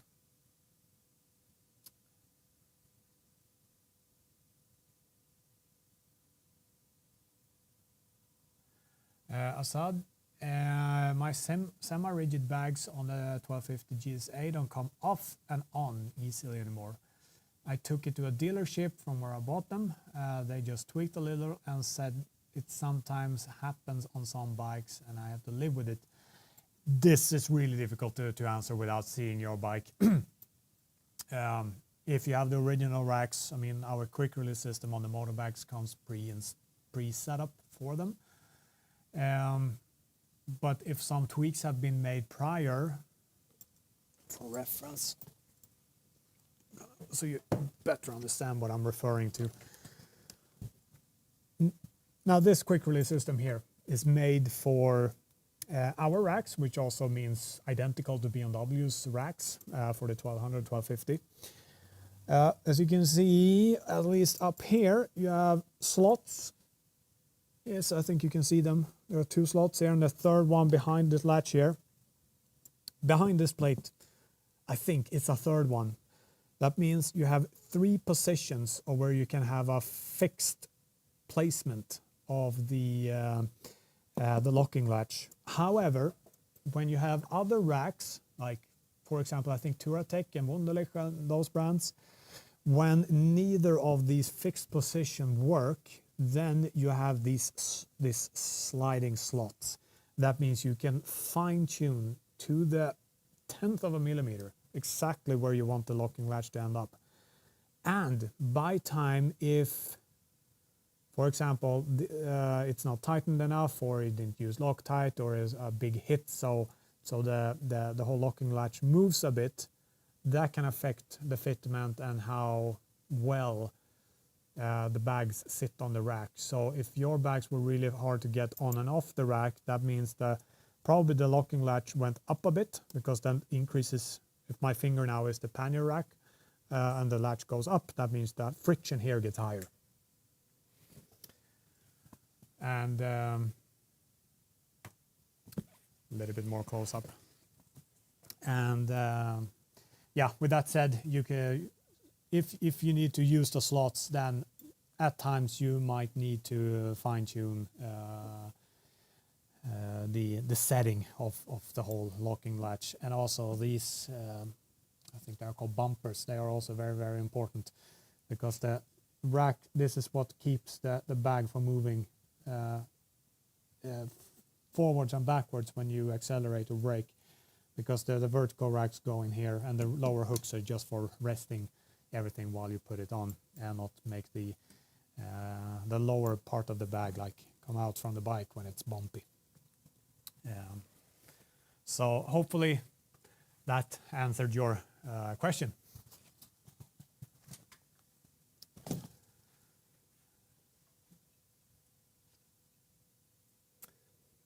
Tyler, do you think a loaded large overlander bag is too heavy on the rear back, the tail of an Africa Twin? Will it affect handling or cause issues? Really depends on how much you plan to put in there. I mean, a few kilos, you're probably not going to notice much. If you fill the whole bag with water, that means technically 48 liters of water. I mean, no one does that. Of course, you're going to notice because it's quite high up. And when you go side to side, the higher up you have a weight, the more you change the center of gravity, the heavier the bike is going to feel. That's why when you're riding with a Pillion, the whole handling of the bike changes. That's because Pillion weighs much more than the overlander would. And also the height of that added weight. But if we're talking normal packing, let's say if you're using it as your only bag, you put some, I don't know, for camping, or you're just planning, I don't know, go grocery shopping or something like this. I mean, I used the Overlander 48, the big one, as my main kind of camera bag when I shot the videos back in 2021, 22, before when I shot everything solo. No assistance, no cars, nothing. I had to bring all the camera equipment, tripods, everything inside the Overlander. And I mean, you can probably feel a difference between riding with it and without it. A naked bike would always be the most agile, of course. But in terms of affecting it so it becomes dangerous, I would never say so. Definitely not. So normal packing, maybe, I don't know, 5-10 kilos inside. It's not going to be much of a hassle. You're going to feel that you have an added weight, but it's not going to be dangerous in any way. Definitely not.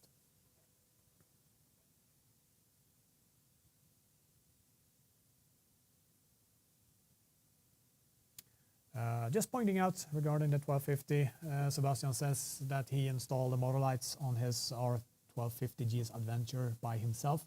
It's easy to do, and there's plenty of information on Lone Rider, our YouTube channel. So glad it helped you. So with that said, I mean, if you have a little bit of experience doing some maintenance on your own bike, it should not be that difficult. And I mean, even though it's not the same bike, just follow along as much as you can and adapt accordingly to when I completely stripped the GS Adventure, the 1300, and I think you're good to go, definitely. Worst case, just ask a professional workshop and they will help you.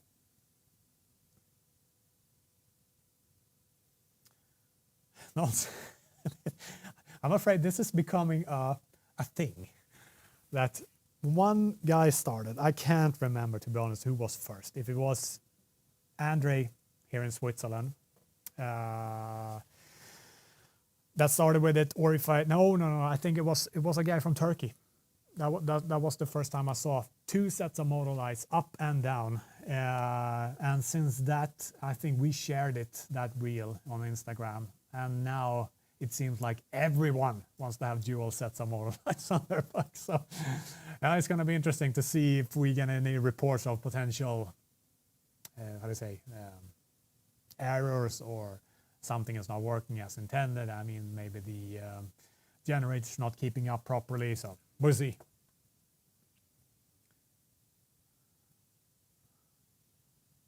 Turocell is tuning in. It's good. Good evening. This guy was the guy that helped me with the live stream of the Moto Panniers earlier this year. So he's in here waiting. I hope you're still here because you wrote this almost an hour ago.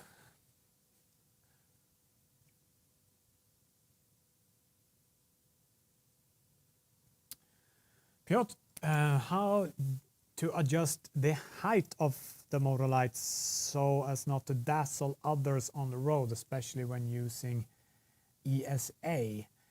Yeah, that's the thing. That's what I tried to explain earlier. I mean, the wide beam does not cut off the beam like the headlight does on your bike, basically, which means you have this, so you're not blinding others.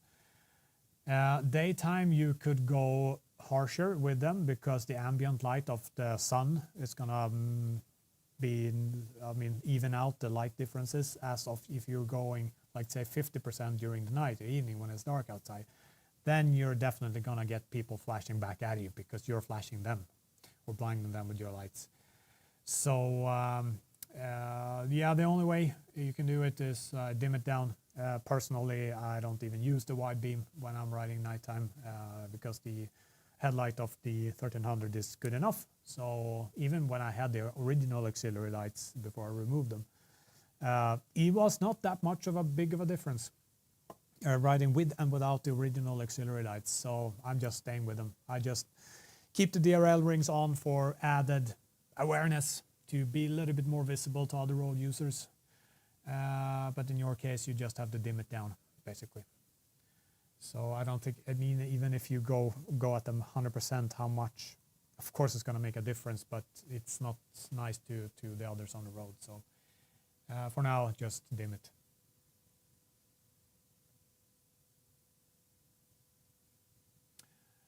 Robert, I apologize if this has been answered. Can the top case be used with just the ADV bags without the top?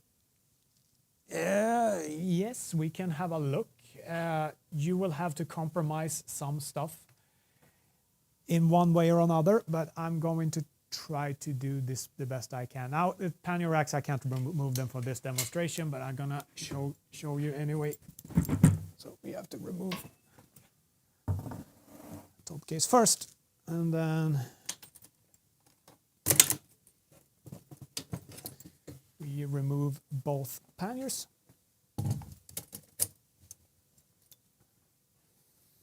gonna remount the small top case so it's a little bit easier to see. Now, for the sake of it, I'm probably gonna start with ADV bags. To give a proper simulation of this, I'm going to mount or put back the side bags, get a little bit more stability to the whole thing.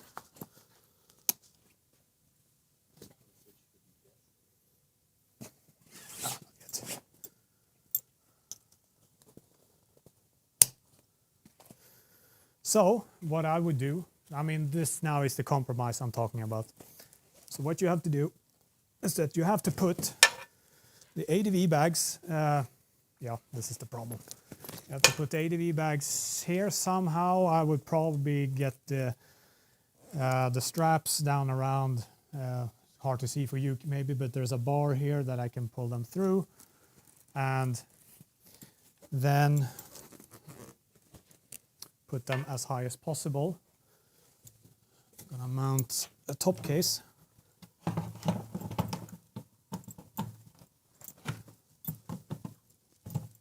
Oh, the locking latch is not open. Close it like this. And then the ADB bags would be somewhere here. And roll out the bike a bit so you can see a bit better.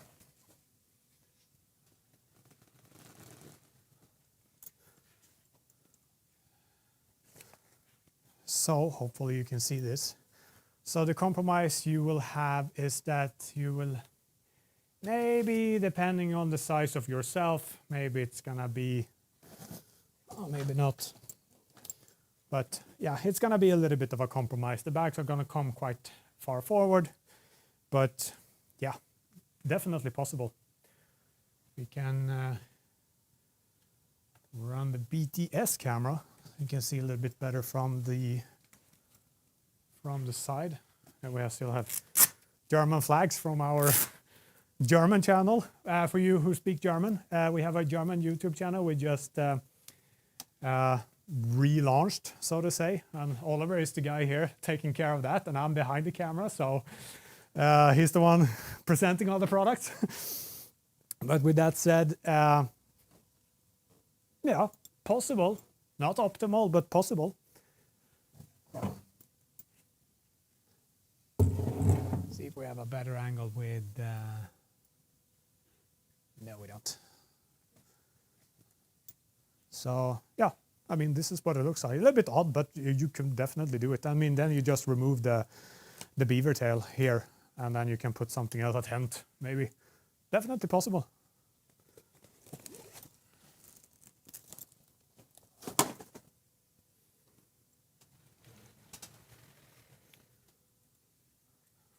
So nice. These stands. Imagine now if we don't have it down from center stand, roll back, up, damage the floor, moving the mat around and stuff. Oh, really like these stands.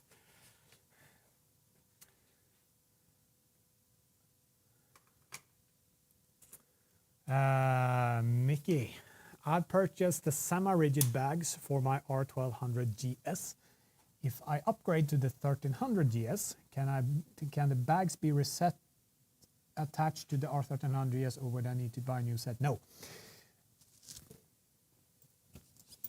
The motor bags, if you're referring now to the semi-rigid bags, which are the motor bags, this here is universal. It doesn't matter. If you have attached the motor bags to your 1200 GS using either BMW's original racks, which is actually the Adventure racks, or if you purchased our motor racks for the 1200, you don't have to do anything. You can now play with the scenario. You have both bikes. You can just take these bags off from your 1200, go straight over to your 1300 with motor racks, and it will fit seamlessly. No adjustments needed whatsoever.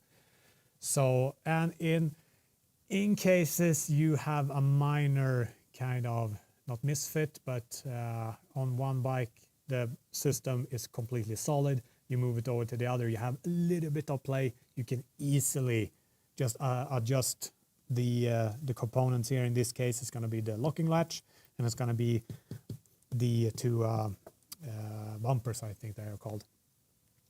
Fine tune these, good to go, and you will have zero free play.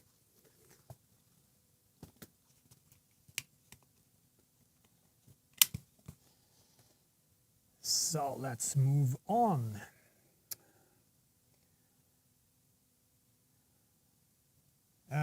Mel, sooner or later I need a Lone Rider magnetic tank bag. Any plan? Yeah, like I said before, we don't have a time plan right now for a quick release system for a tank bag, but we'll see if we resume that project in the next couple of years. We have other bigger, call it more important products to release first. So hopefully not too far away, but it's not on the highest priority list at the moment, unfortunately.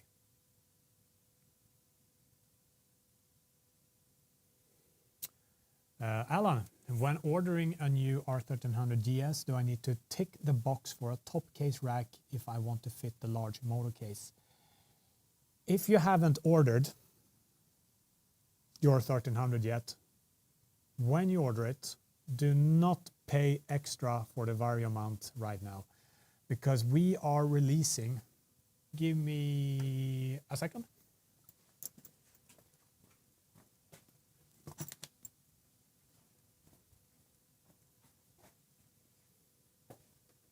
This here, this is the top case rack for the standard 1300. The Adventure version is already mounted on this bike, but this is the GS Adventure. I was hoping that I could have it mounted on my bike for tonight for demo purposes, but a time optimist as I am, I did not have time to do it, of course. But with that said, if you haven't bought your 1300 yet, or if it's still in production, you can still change the order.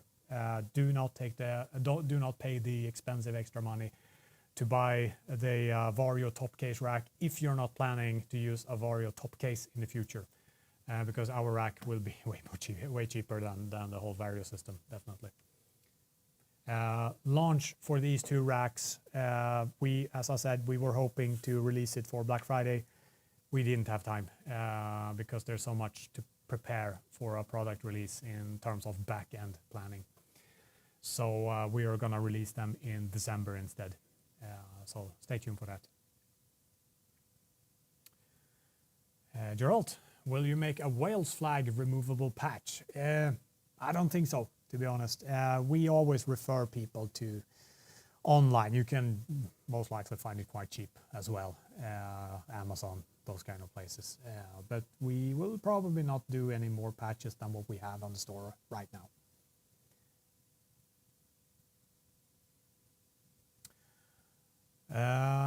Clement, I think I understood that there will be a universal ezCAN soon for older bikes or non-CAN bikes. Do the actual model lights be compatible, or is it preferable to wait before ordering? Yes, I don't know how far the development has come with for Hex Innovate for this like non-CAN bikes. You could put, I mean, theoretically mount a set of our lights to any bike in the world. You just need a power, how do you say, a power source in terms of a battery. With that said, yes, they will of course be compatible. Release date of this, I have no idea. We're hoping that they will come this year, but they didn't. And it's not us developing it, so we are a little bit out of control in terms of that. We can't really decide. So it will come most likely. I just don't know the time frame.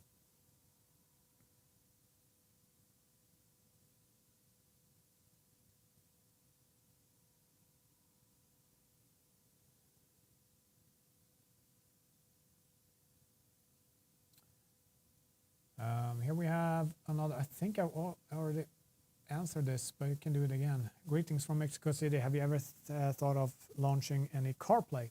No, not what I know. Maybe it will come in a few years, but nothing planned right now at least. So, well, we'll see.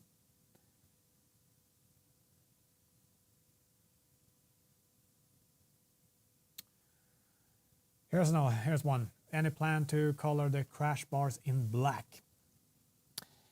We had the Pannier racks in black.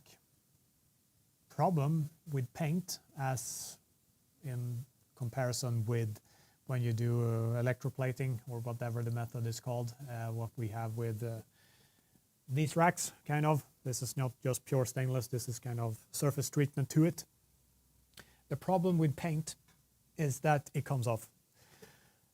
That means for perfectionists, if something happens in transit that would not damage an electroplated crash bar like we have ours today, that's not visible. On paint, it's going to show quite quickly. And the reason we decided to discontinue the black Pannier racks we had in the very beginning, roughly I think it was 1.5 years ago, was that the quick release system, I mean, metal to metal, of course the paint is going to scratch. It's just purely a cosmetical impact. But with that said, we had too many kind of warranty cases, if you call them, that people wanted to replace the racks because the quick release system basically scratched or something else happens. I mean, it's enough that you drop the racks on the floor and the paint will have some marks, not come off, but you will have some marks, of course. And with black crash bars, that might be the same. However, we briefly discussed if we should introduce a limited series of our crash bars in black, and in such case, if it would be some kind of matte black or blank or a glossy black, I don't know. But I haven't heard anything more. So, I mean, if the interest is big enough, maybe we'll do it. But yeah, that's probably up for Andy and his development videos when he's running these polls back and forth with our audience to see if there's a big enough interest for a black crash bar limited edition, then most likely.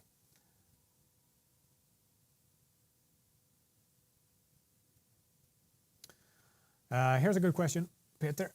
What is the main difference between the first and the second type of under nose mounts for the lights for the R1300 GS, and why did you change it? Yeah, so long story short, what you can see now, that's the V1 still. I still don't have, I haven't mounted the V2 yet. The V2, okay, you can see really. We're gonna switch cameras so you can see better.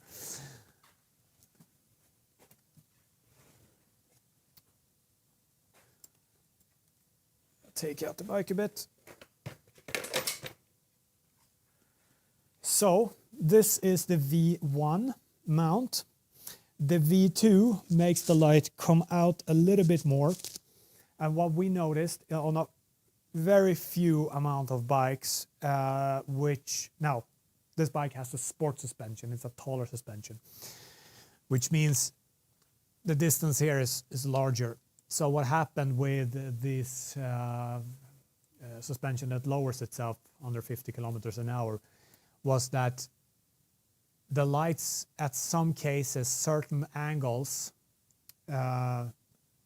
most likely during off-road riding or when you have a really aggressive fork compression and in a certain handlebar angle, the light bracket, not the light pods themselves I think, but the bracket could touch these, I don't know what to call them, the silver things here, that connects to the telelever and gives small scratches here.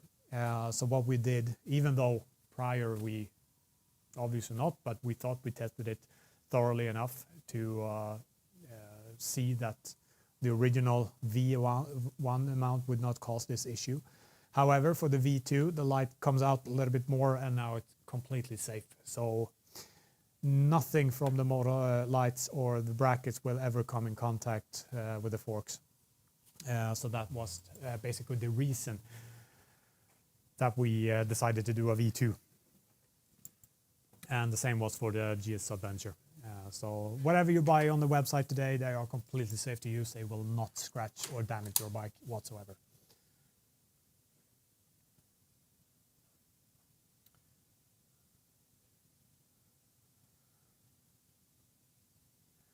Björn, wondering if Anna will be entering the live chat. She was great answering questions online. Yeah, baby, Anna, join the chat. People are waiting for you.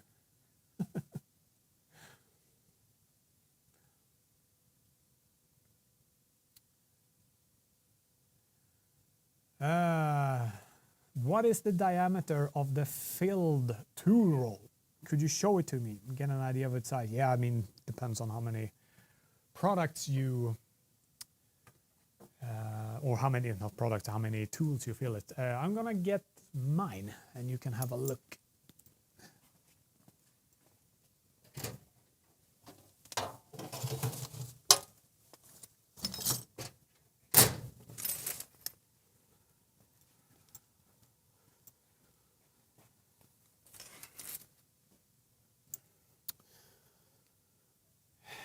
So this is my tool roll. I don't know if you can see it properly. Hopefully you can, yes. Just to run you through, I mean, here I have this kind of plier. I have a wrench. In the first one I have bits kit, some old other wrench, this handheld, an extension, sockets in various sizes. And the other one I have the big wrench, the 1/2 inch, and an extension pole as well. And by the way, for those of you who don't know it, you can move this around. And then you also here, you have magnets. So if you need to put away screws and stuff, and don't worry to lose them in the sand or grass or whatever, they're gonna stick here as long as they are magnetic, of course. Yeah, that was the big wrench. And in here we have some other sockets for the 1/2 inch wrench, 3/4. I always forget the size difference, mid-sized. And some electric tape, some smaller hex keys and stuff. Really big hex key. I think this this is the one for the oil plug on at least a 1200 GS, which when I changed oil, I always have this with me. And if I needed to tighten it for whatever reason when I was out, that's why I have this super big one, I don't know, 8-10 millimeters or something. And here is all my wrenches in so many sizes. Probably backups as well. And with that said, unfortunately I don't have a measured tape, but I'm gonna roll it and you can have a look anyway. You can get a fair estimate. So rolled up, looks like this. So, I mean, my hands can just reach through without any problems. I even have a little bit of a space left. let's grab, let's go over to the GSA and put it in a mini bag.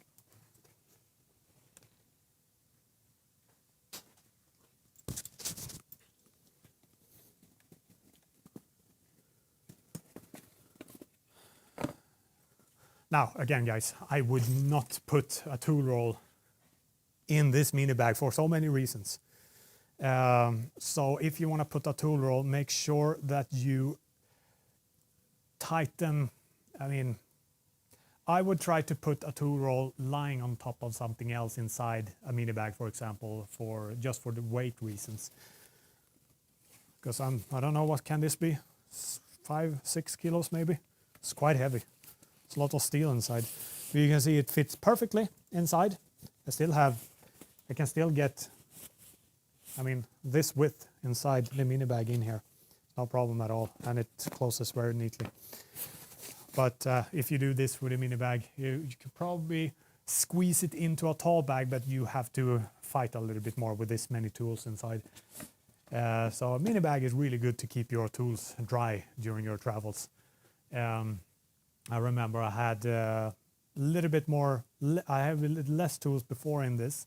And on the 1200, I actually put, I had a permanent space for the tall bag here. So I could always like put it in, and it was always dry, and it was super easy just to pull out and use the tools if I needed. And it was permanently attached on the rear rack, on the top case rack. So that's a tip. Otherwise, I mean, when you're out traveling, I did not bring this to Norway. Because this is tools I've accumulated on several bikes over the past 10 years. I mean, I haven't used a tool roll for 10 years, but the tools inside have been like across several brands, models.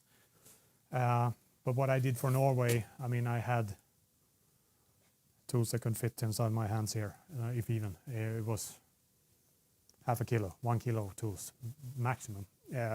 So I only bring tools that I need to have in order to make roadside repairs. If the whole engine breaks down, I mean, I'm not bringing 28 wrenches and stuff. Just the necessary to tighten wheel bolts, tighten screws that might come loose, panniers, rack screws, other kind of stuff. Maybe I need to, I don't know, lift something, remove stuff so I can access, for example, I don't know, a cable or something like this. Just the base tools that you need to disassemble as much as you need of your bike. Other than that, don't put too much in it. It's just dead weight. Downshift. Any plans on updating the motor lights? Can't tell you anything. We are working on a lot of stuff. For those who have purchased now, do not panic. We will not release any new V2 motor light next month or so. Don't worry. But we are working on a lot of electrical products that we will release the coming years. But right now, what you see on the website, that's what you're gonna be able to purchase for the coming, well, good future.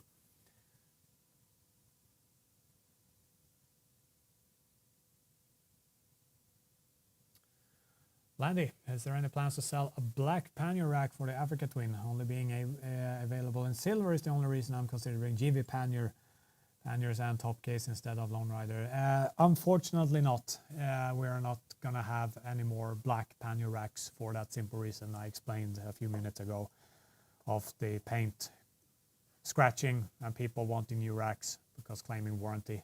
That was the reason we canceled or discontinued the black racks about 1.5 years, 2 years ago. So if you want Lone Rider luggage and racks in black, then you probably need to ask your local, what is it called? These companies that do the surface treatment. That's the only way to have them black. That's how I made my crash bars black for the 1200, for example, because they only came in silver. So I had to make them black myself. Same with the Touratech upper crash bars I had a few years ago. So handed them all into powder coating, I think it was. So that's the only option you have now today, unfortunately.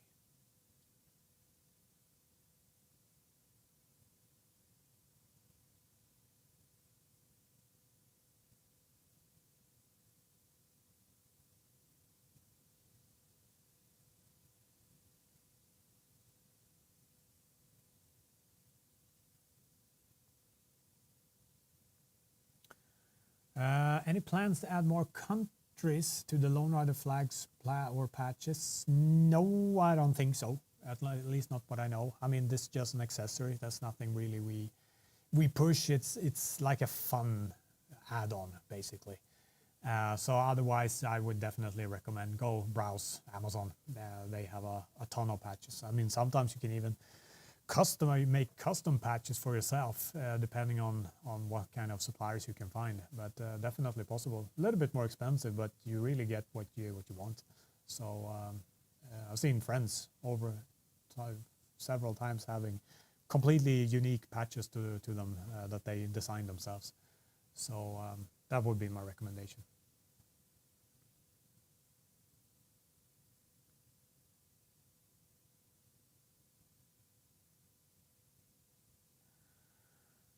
Here's a good question. And a significant difference between the first and the second version of the 6-liter mini bag.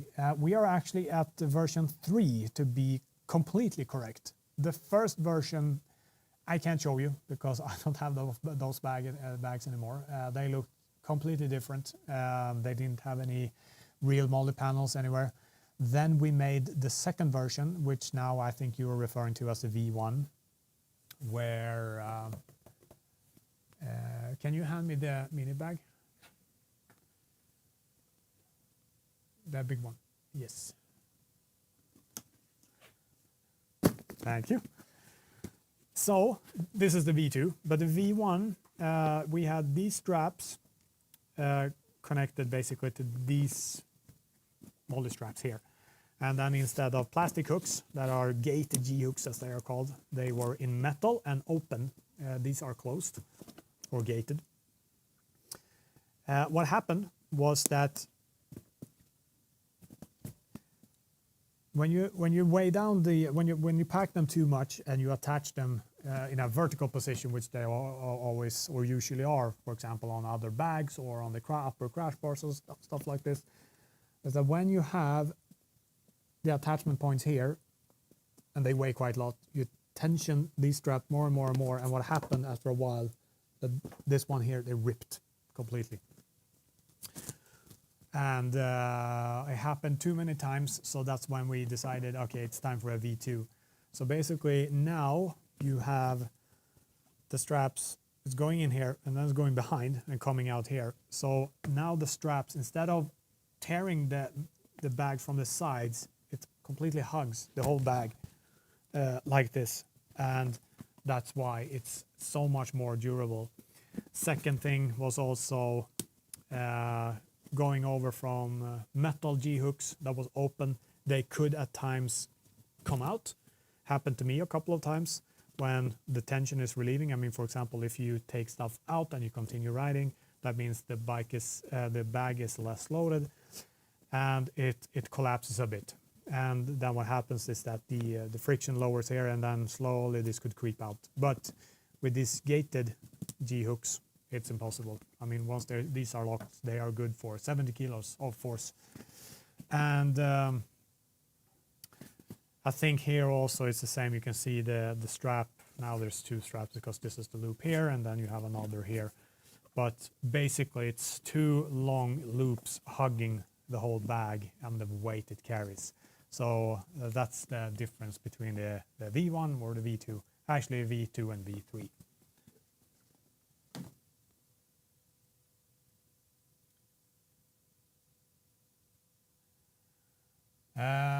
Ian, love the Lone Rider products, but want some soft luggage for the R1300 GS. Are you planning rackless bags for the R1300 GS?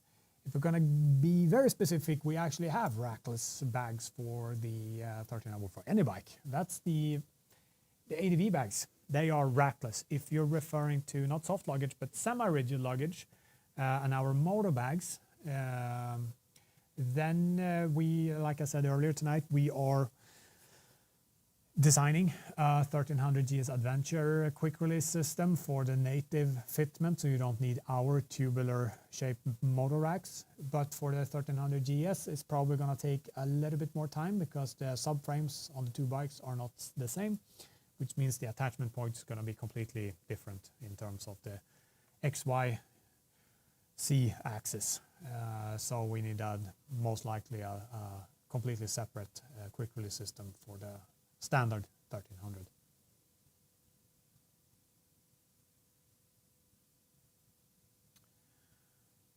Here we have an issue about the motor case, and it's having a water leak issue since or when it rains. Already changed 2 new cases, but it still persists. This is definitely not good. I think customer service can better help you than me today.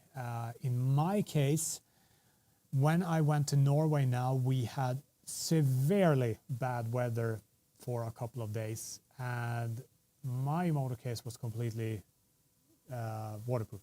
I mean, barely any leaks. It was not flooding at all. I can't even remember if it even came in a little bit. However, the same motor case cannot handle high pressure washing. That goes straight through. And I think where it goes through is the sealing lip or maybe some other points. But regular rain, it should handle without any issues. But high pressure washing does not keep water out. The motor case is not high pressure water safe, and it's not rated as such either. I think it's rated somewhere kind of rainproof or something like this. It's not rated waterproof. It's rainproof. The IP class below 66 or whatever it is for actually to be waterproof. 68, I can't remember the exact classification. But yeah, with that said, see what customer service can do for you, because I mean, this should not happen. That's 3 cases in a row leaks. That's not good. Maybe bad luck, but personally, I've never experienced that, and neither did any of my friends that also joined other rides I had this summer, all with motor cases in rain. Did not leak for any of us, so maybe a case of severe bad luck or something, but that should not be the case.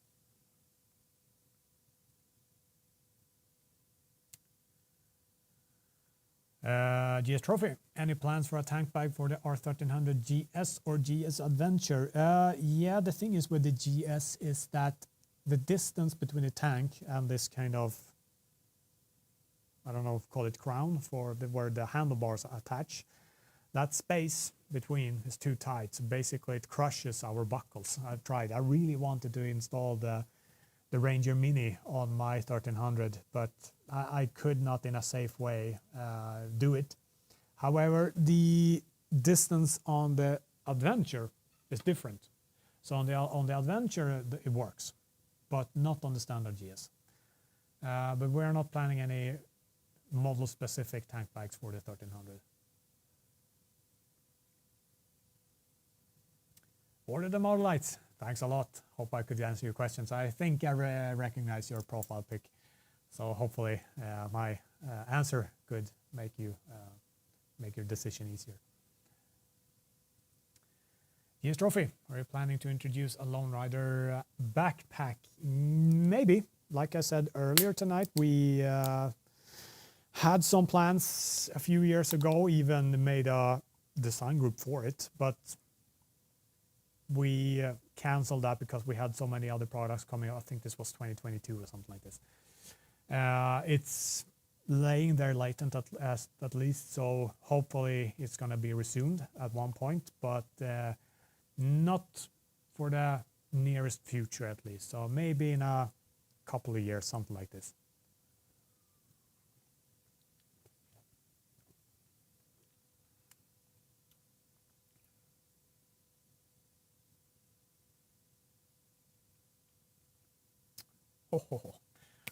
Steph from Belgium. Any plans for a bag to put on top of the Panniers? 15-liter bag, something between a tail pack and a small overlander. Give me a second.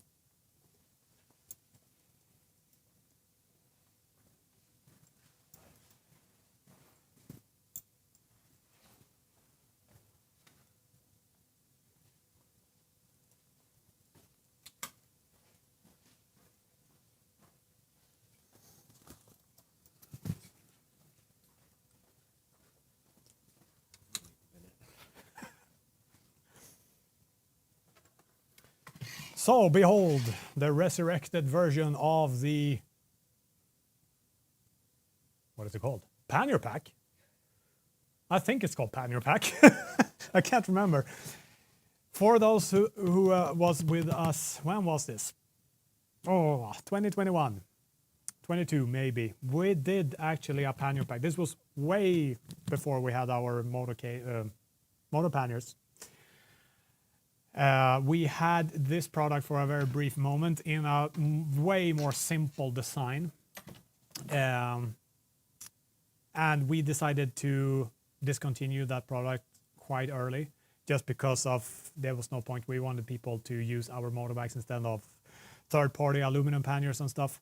And it didn't sell that much either for that sake. But with that said, now with the introduction of our Moto Panniers, we decided to really revamp this product and make it really seamless and really good. So yes, this product will be released. I can't promise anything, but probably within 1 to 2, 3 months. So with that said, I can show you quickly. So here are the Moto Panniers. Gonna get a good angle on this. Not really. I'm gonna swap to handheld. I'm not gonna mount it now, but I'm just gonna give you the idea. So basically, this goes on top here. You thread these through, you hook it in, you lock it down, and then you have an expander on, I mean a volume expander, not a volume expander, but you have another pack on top. And inside you have, very similar to our tail pack, you have a mesh pocket up in the lid, and then you have a divider which you can remove. Very similar to our tail pack, but just bigger. And then you also have, if you want to attach something else to the sides, you also have on the back and front Velcro patches for your, or Velcro bases for your patches or flags. And then also, I think, at least I removed it, I'm not sure because this is a sample. I think it's going to be also a carrying strap for this. At least we have the hooks here for them, and also carrying handle. So, and a protected base for the lid or whatever, so you're not scratching it. A little bit more friction, so it's not moving around as much. So yes, the Pannier pack is coming back. I'm just gonna see when. Hopefully we can release them at the same time as our boosters, basically. Yeah, I don't know. I think it's going to be like this, and the booster goes in between. It's going to be the same kind of locking system. So that gives you an additional, I can't remember, additional X amount of liters inside. I do not yet have them here, so I can't show you. I hoped I could have had them here, but I don't, so I can't show you the expanders yet. But yeah, it's gonna be a release of them very, very, very soon.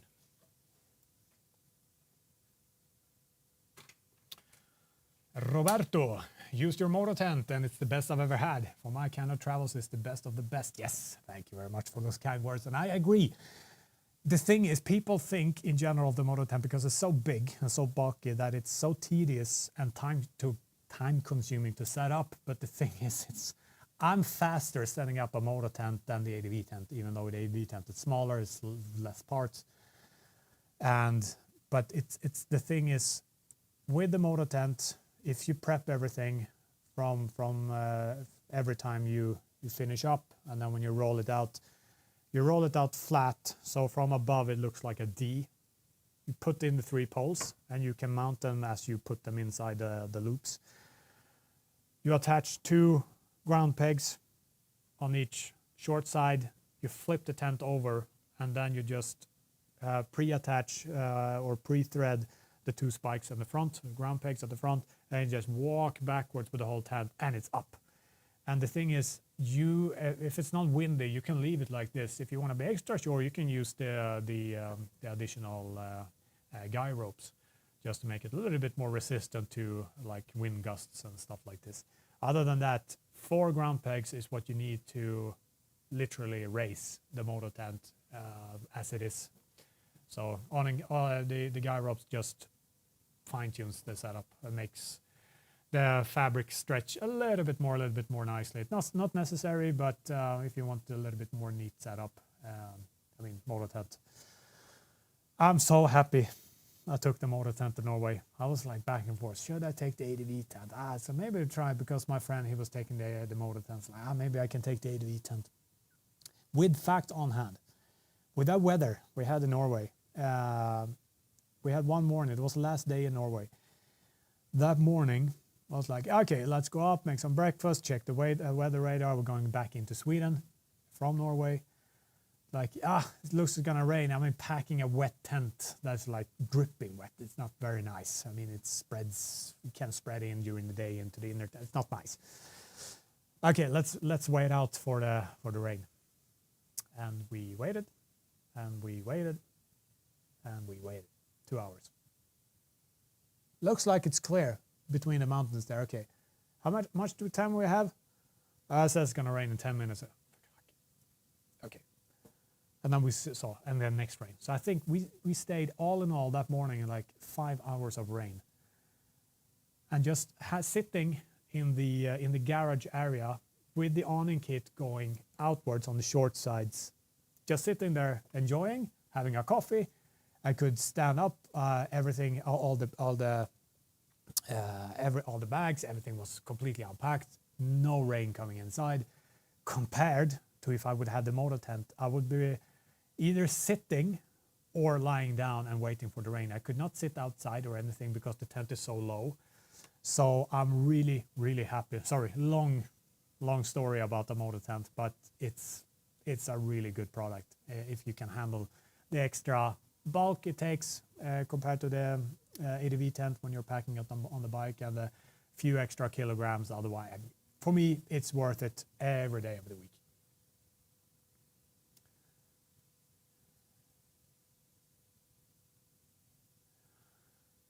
Here we have a good question. I want to get the auxiliary light for my F900 GS Adventure. Can you tell me the difference between the BMW OEM crash bar auxiliary light mounts and the bar clamp mount? Yes, I can explain the difference, but I don't think I have the parts. So basically, the bar clamp mount is when you have a crash bar. Let's pretend this is a crash bar. Crash bars are way thicker than this. The bar clamps are like 2 Ds that connect. So they go basically like this, cluck, and then they attach, and then you screw it in, and then they hold on to by friction to the crash bar. The crash bar mount, what is it again? Crash bar auxiliary light. That means that on your upper crash bars on your GS Adventure, you have welded, attachment points on the crash bars where your auxiliary lights go. I can't remember exactly how they look, but basically our mount for this is kind of you can call it adapter or a mount. So instead of using the bar clamp mounts for what I just showed you, you're putting this adapter into this. You remove the auxiliary light and you put this adapter in, and you screw it shut, and then you attach the C bracket of the lights themselves to that mini adapter. I don't think it's bigger than this. It's quite tiny. And basically you're replacing the auxiliary lights with the motor lights. That's what it does basically. So hopefully that answered your question. I think you can see also what I mean in the on the website, on the product page.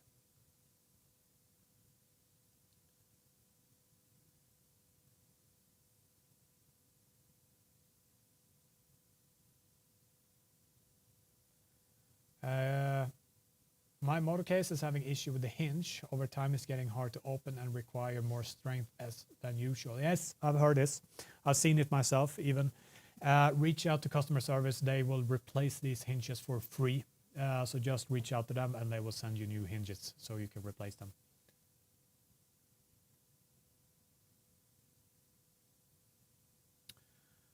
Audit the 57-liter top case restricting side cases opening. Is it true? Yeah, plausible. It restricts, yes, but there's a workaround. So if you have our motor panniers and the large motor case, what you do is you invert the lid opening on the motor panniers. So instead of them opening like backward, you're opening them forward, and you just need to pull the lid out a little bit to the side. This is actually showcased in the motor panniers installation or instructional video on how to get going with the motor panniers. So check that video out and you're gonna see in detail how it works. Definitely usable, but it's not restriction free in this case.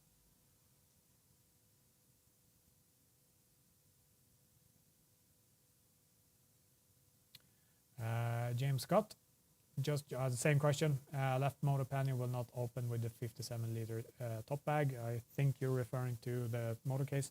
It does, but you have to open the lids forward. Again, motor panniers installation video. Check that one out. I think it's even time-stamped, that section. Noisy Griff. Does a helmet fit into the 38-liter motor bags? Really depends on the helmet, and I'm guessing not. I mean, it's not the widest of bags, as you can see here, and depending on how big your helmet you have. Again, the bags, they can open here, you can have a look. Put this.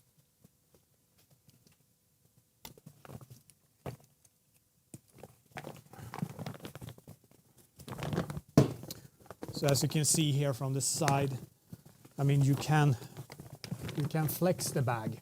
So, I mean, as long as it's not a monstrously big helmet, like a double extra large or something with a beak and a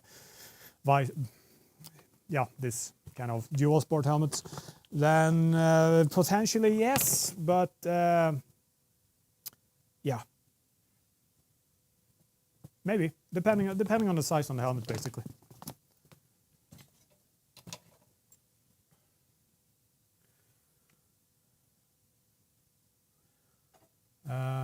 Okay, we have Cameron. Do you have a ballpark estimate for when you will release the rear rack for the 1300 GS for the motor case?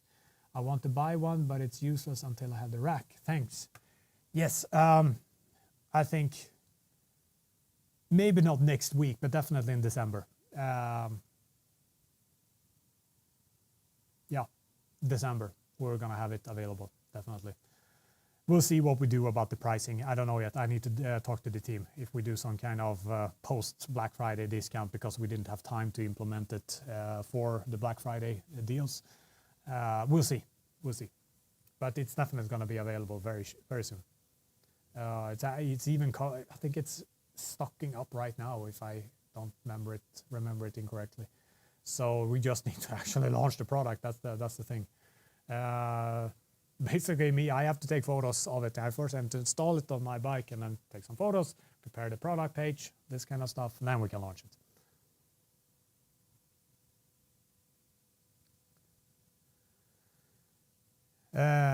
Simon, when will you have rackless motor panniers for the 1250 GS? I don't even know if we're going to do that. Because it really defeats the purpose. I'm not even sure it's a good idea based on, I mean, this is my personal opinion now. The motor panniers, they are heavy. They are really heavy. They are 9-point-something kilos each, just because of there's a lot of metal, a lot of aluminum, a lot of parts, and I think the quick release system itself weighs a lot of, takes a lot of that weight as well. When you have a rackless system for the 1250 and 1200, you only have 3 attachment points, which are not very, I wouldn't say solid, but you don't have the same rigidity as you have with racks, meaning that you basically hook the 2 upper parts up, and then you have down at the passenger foot peg, you have the 3rd connection part, which means at this part of the now bag or pannier or whatever you will call it, it's quite prone to moving. I mean, you have a lot of flex, and if you load first, if you have the net weight of roughly 9 or something kilos, I mean, hypothetically now, what a rackless Moto Pannier for the 1250 would weigh, plus, I mean, your belongings, we're talking a lot of weight for 3 poor attachment points, which I think would result in the bags moving a little bit, flexing, I mean, making the bag flex a little bit too much. I would personally not recommend this. Again, this is up to the design team if we would introduce this, but I highly doubt it, just based on the weight. I might be wrong, but this is just my personal initial idea or intuition, basically. Nordic ADV rider, is there any plan to release a horn similar to Denali Soundbomb? Oh, maybe we release something way worse, or I mean, not worse in a sense of quality, but in terms of how loud it is. Definitely possible. We'll see. It's gonna be loud. If we decide to release something like this, it's not just gonna be another sound horn. It's gonna be something special, definitely. So stay tuned.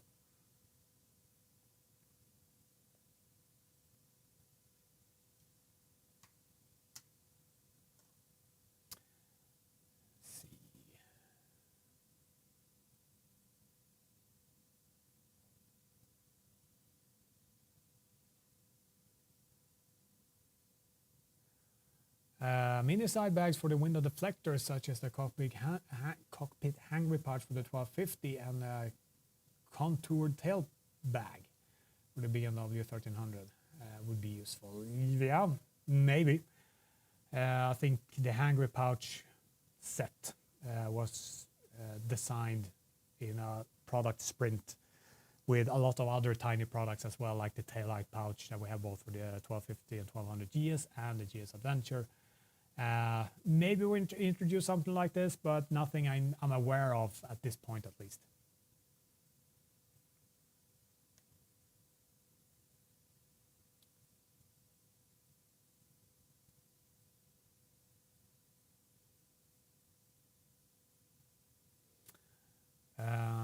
Pedro, I bought the ADV bags yesterday for GS 1300, and I'm planning to use it a lot at the highway and fast roads. Are they prepared for it? And for this kind of use, isn't recommended. First of all, thank you very much for purchasing. For your question, I can't see an issue because they are so slim to the bike and fairly streamlined as well. I wouldn't see any issues. I mean, I would probably not take them to 300 kilometers an hour, but with the 1300, I don't think they are gonna be so behind your legs anyway, so I don't think it's really an issue.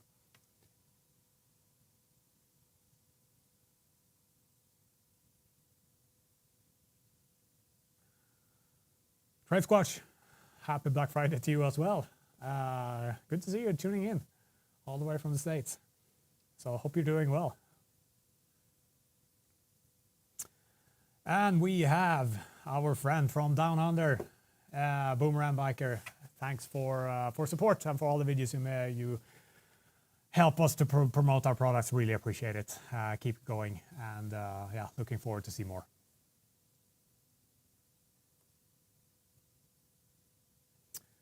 Pedro ordered yesterday the 57-liter top case for my 1300 GS. Can't wait to see it. Thanks a lot.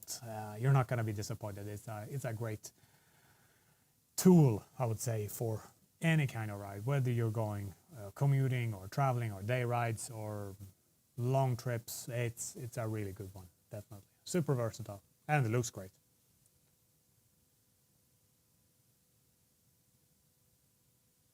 Press Squatch again. I might need to get my hands on the motor case and motor panniers for commuting now that winter has set in. Yes, definitely. I mean, we have, I don't know if we have stock of the KTM pannier racks yet, if you haven't changed your bike, but yeah, I mean, why not?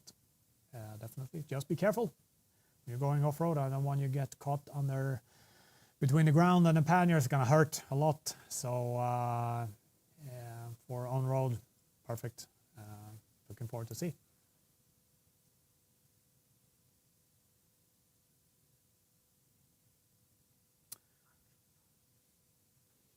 Would your company consider making another style of motor lights, preferably with smaller dimensions and different functions?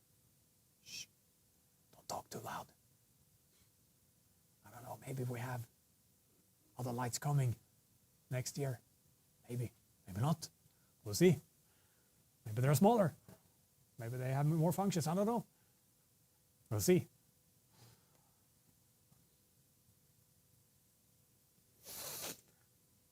Yeah, try Squatch again. ADV bags are easily the best bags I've used. Definitely hold up against some serious abuse. Thanks a lot for those kind words. They can really take a beating. Especially also if you follow Sandro. That's a Swiss guy. He's constantly around Middle East, Asia, completely abusing our ADV bags. If they can take his beating, he can take anyone's beating, including Tom Barris also. He is also one of our guys in France that really takes our gear to the test on purpose. And if our products pass the Sandro and the Tom test, they can take anyone's test. Believe me, no one pushes our gear harder than these two guys.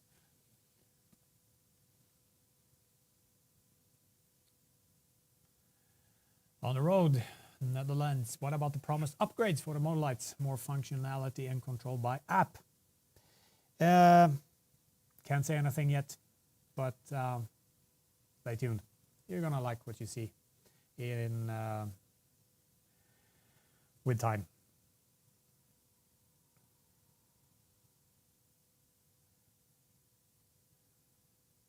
Jennifer, will the quick release back plates work on the KTM 890R with the stock pannier racks? If you're referring to the motor bags, then yes, because Touratech is the one making the KTM racks. However, same manufacturer, if you buy Touratech racks, you're gonna get completely a different set of racks, different attachment ways of them attaching to the bike. I'm speaking from experience now with my 1290. But with that said, if you're talking about the motor bags, yes, it does not matter. Touratech is making KTM's original racks. Our motor bags works perfectly, but you will need to readjust the quick release system. Go check out our instructional video for the motor bags. It's quite long one. There it starts with my old 1250 GS Adventure, and then you're gonna see my 1290 roll into the frame, and you're gonna see what you need to do and how to do it to set up your motor bags. So go check that video out.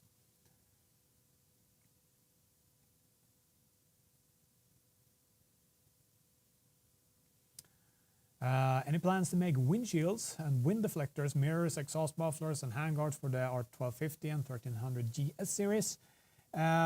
Like I mentioned in my 6-month review video of the 1300 GS, we were actually working on, I saw sketches of and design proposals of the windshield for the 1300 range. However, I don't know what happened. Probably other products taking priority over them. But that would be one product. For the others, we also had sketches of mirrors and stuff. Exhaust systems, no, not at this point, to be completely transparent. Handguards, yes. I don't know the status yet, but these kind of products that I've mentioned now, all of them have been up for discussion, even past the round of the design phase. So, but with that said, it's going to be most likely universal in terms of at least the mirrors and the handguards. So we're not going to lock in definitely, and at least what I think. So it's going to be a universal fit for these products. And time frame for these, I don't know. Maybe next year, maybe 2027. We'll see.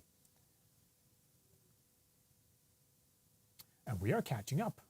We only have 5 questions left here. How long have we been going? Almost 2 hours. Okay, let's get going. Noel, is there a way to fit the Moto top box on the Tiger 800 2017? Got one on my GSA and that's great. The only way to fix this is basically to do it, making a DIY solution. I mean, do it yourself.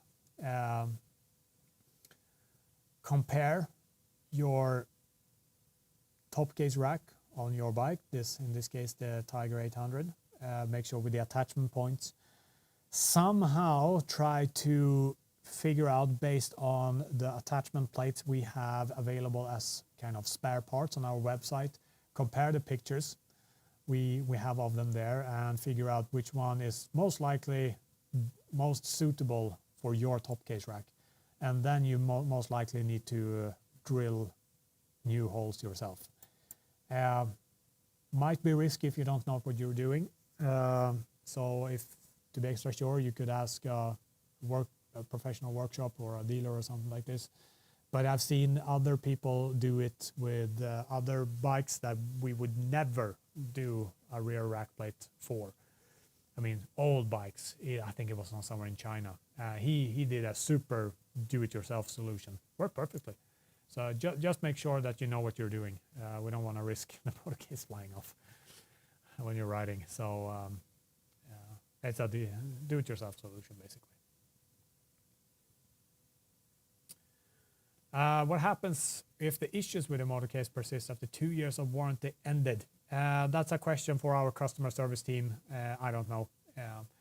Reach out to them and see. They're going to give you a very accurate answer on that one. I can't because I don't know.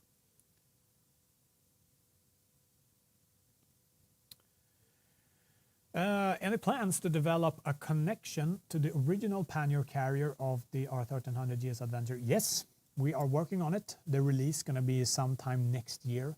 We don't know yet. We are most likely going to do a lot of noise around it, as we always do with new products.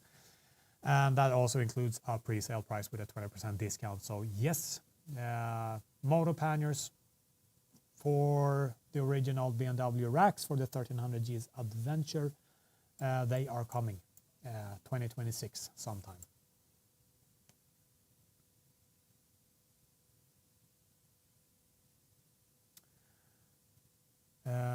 Thoughts on a Pillion seat replacement box for tools and kit, etc. would look good with a bag on the top, maybe a Molly system too. Yes, I think you refer to, I'm just going to get this quick.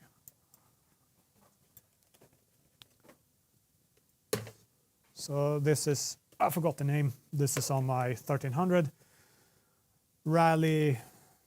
I don't know, it's a substitute for the passenger seat where you can, I mean, inside, let's see.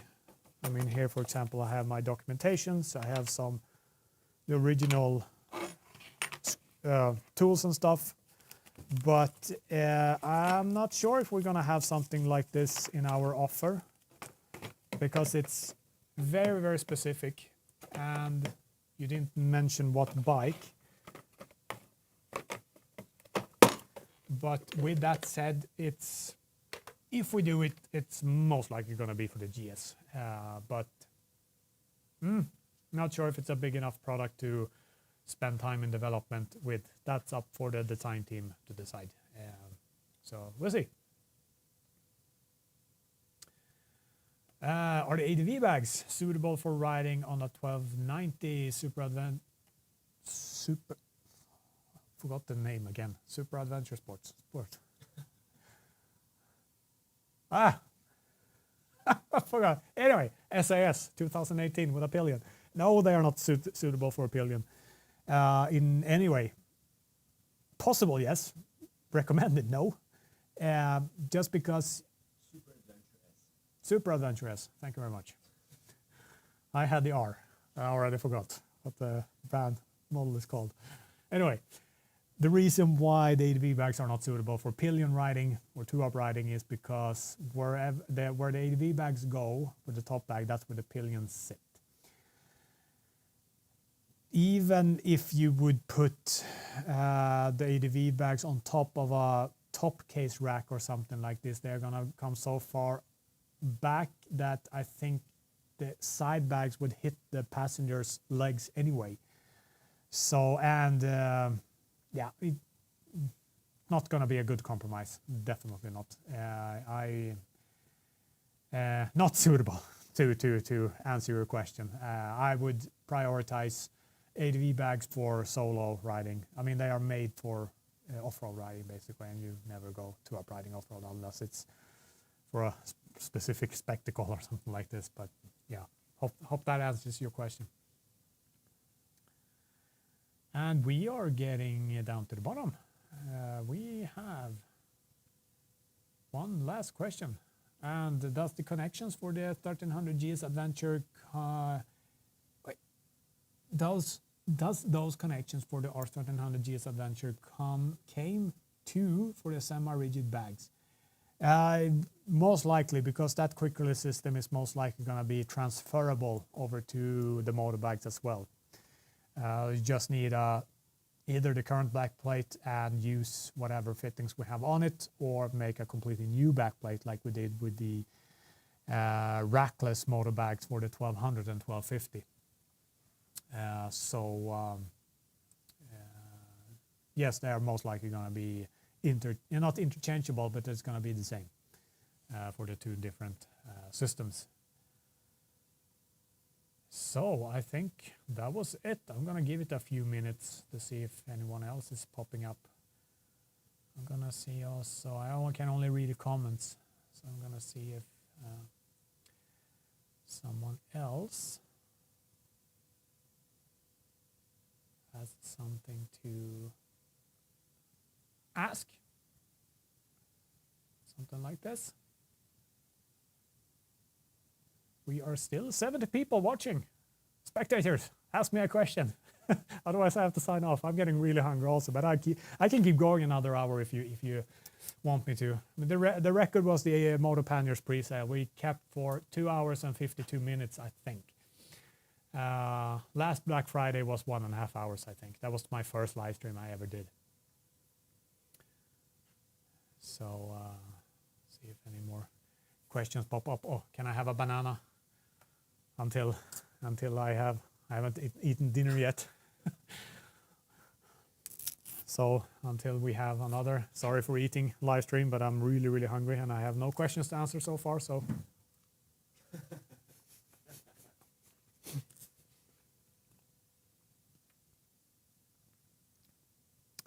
Feed this man. Yes, I haven't eaten since lunch. This Black Friday, last few days, I've been completely hysterical. 15-hour days every day to finish everything we need to do. I don't know if you notice also, for you, those of you who subscribe to our newsletter, we're rolling out a completely kind of rebranding with a new look of everything, and that meant that I basically had to redo all the old newsletters from Black Friday in a lot of new. We're also doing content in Italian now, as of a couple of months. So that also needs a separate email list. So for those of you who are Italian, hopefully you received our Italian emails. And yeah, it has been a lot to do the last few weeks. Oh, now here coming questions. We have, when do we hope for the R1300 GS Adventure OEM rack? Moto Panniers, just sign in. Sorry, wasn't answered. Yes, I've answered it a few times, but it's all right. I'm gonna answer it again because you don't know yet. Long story short, yes, it's in development. It's going to be released maybe mid-2026 or the second half of 2026, as my estimations of now. Might be earlier, might be later, I don't know. It's still in, I don't know if it's even going to production. It's a lot when you release a new product. You really need to make sure it's safe, it works as intended, it doesn't have any weird issues by long-term usage. So, I mean, you really need to hardcore test the products, and once you're safe or sure that everything works as intended, then you can start rolling out the first version.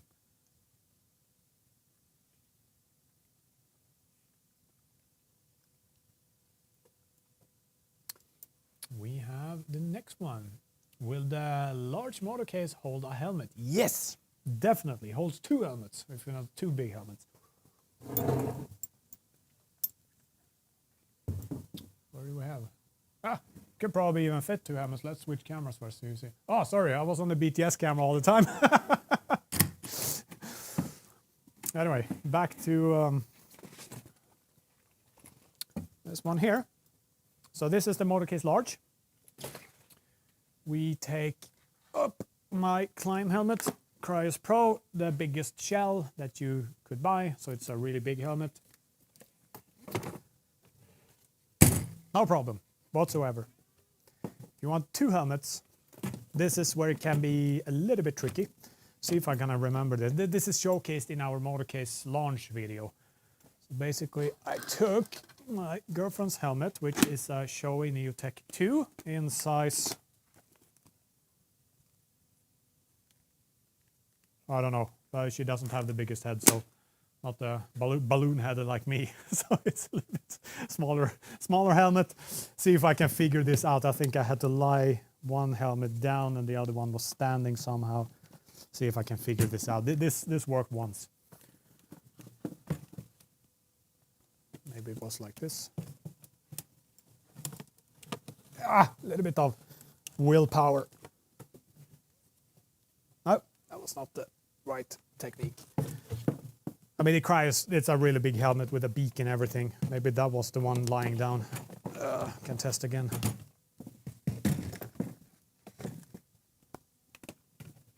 Maybe both of them were lying down.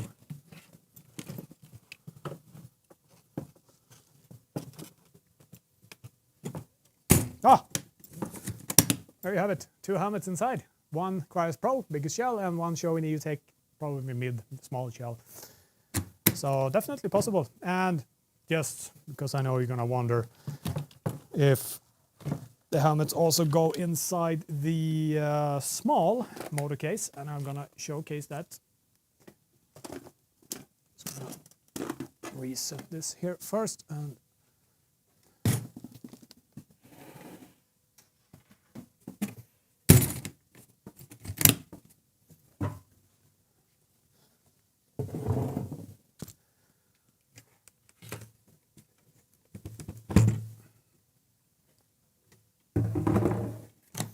so we do the same. Of course, you would never be able to fit 2 helmets inside this. But with that said, just put it diagonally, no problem whatsoever. Put side, no problem. Perfect.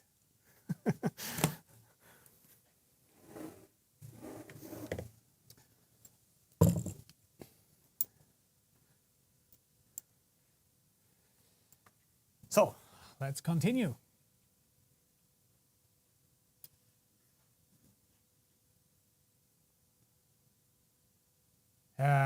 Trey Squatch, what are you most excited about this year, product-wise?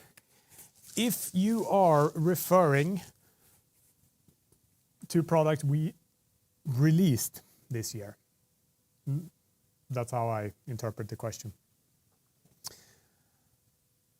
That has to be the ADV bags, definitely, because that's a system I've personally pushed for so many years. I think I already started 2021 saying we should have a rackless luggage system because of so many reasons, and it took a while, and then we started looking into it. I think 2024. So it took a few years to warm up the theme of it. Then when it started, it went really fast. This is probably one of the products that had the shortest development time. And I mean, it turned out really good. And I mean, just gonna throw it out there. I mean, there are so many ways you can design a rackless luggage system. You're always gonna hear that you copied someone else. That is the case with basically any product in the whole world. Well, Apple did iPhone, now Samsung is doing their Galaxy. We have Moto Panniers, we have so many companies doing Panniers, Touratech, Wunderlich, I mean, SW Motic, so many brands. And with that said, the ADV bags, yes, they are very alike other brands in some cases. But like I said, you can only do a rackless system basically in 3 ways. Either you have a holster system with a base plate like we have, you go over to attaching the dry bags directly to the base, or you do a kind of a banana style bag, which is like a full dry bag folding like a banana over. That's basically what you have in terms of rackless luggage. You have a fourth one also, Kriega. They have a base plate and then they have modularity. It's like a kind of a not moly system, but with attachment hooks you can interchange. So it's okay, 4 systems. It doesn't matter which route you take, because people will always claim that you copied other brands in that specific field. So the question is, what can you do better? What can you bring to the table that no one else had done yet? And in our case, for our ADV bags, was at least the dry bags to introduce valves like we've had on other bags since before. The super seal to make the dry bags really, really waterproof. I mean, even if you're rolling them sloppy. And then also the compression strap. I'm gonna bring it to the table quick so I can show you.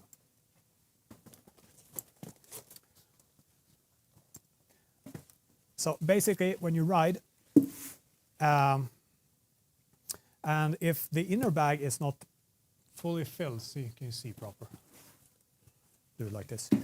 If the inner bag is not properly filled, it's like half filled. That means the holster is loose, which means when you go bumpy, the whole system will move up and down, up and down. So what we did, we took a strap here that is exchangeable. I call it the compression strap.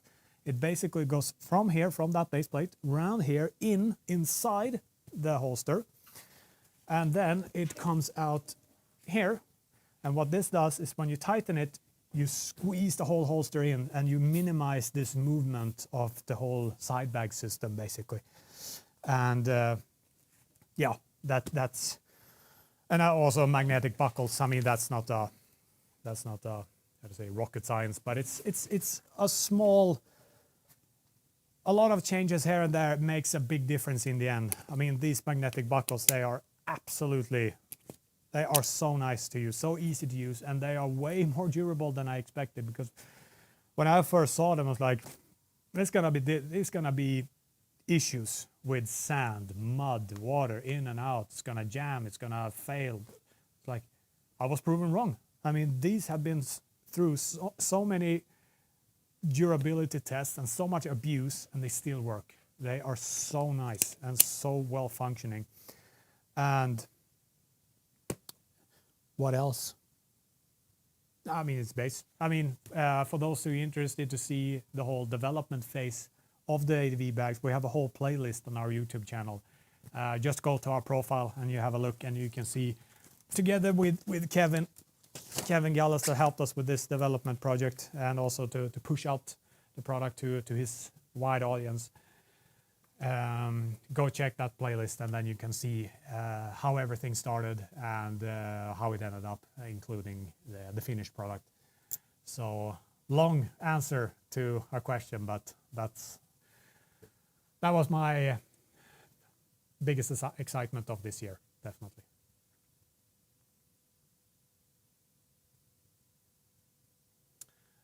Greg, he's out traveling and his phone connection is in and out. If I order the Panniers and the Rackless comes out, will there be some sort of conversion kit that I can use on my 1300?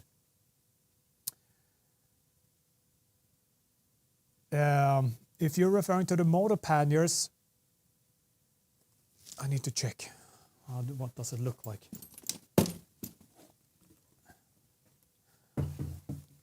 I can see now that the quick release system, the right camera, yes, the quick release system is permanent. You can't move this around.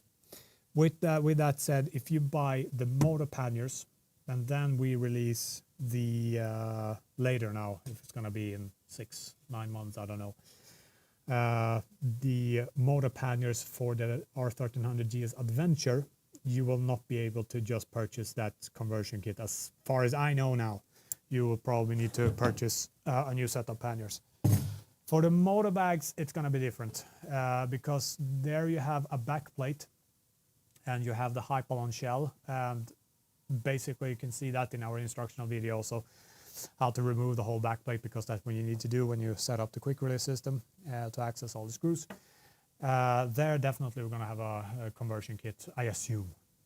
No promises, but that's definitely possible at least. And we're talking about the GS Adventure now.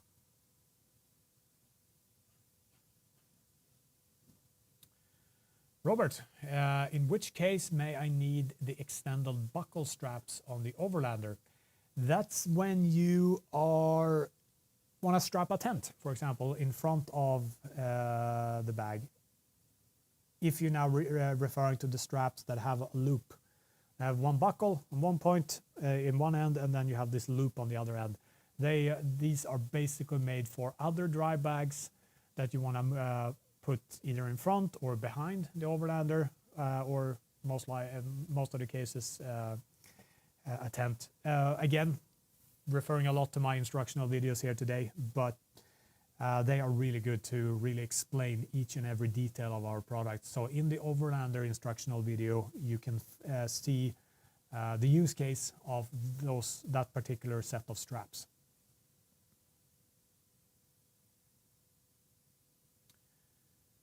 Me too slow. When are the smaller motor lights coming? Smaller? I don't know.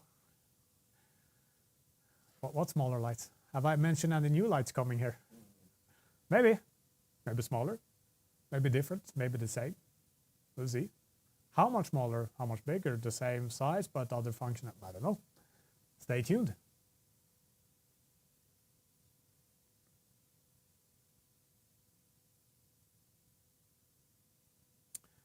Will there be any smart rear motor lights, stop lights, brake lights maybe, for the 1300 GSA? We're working on it.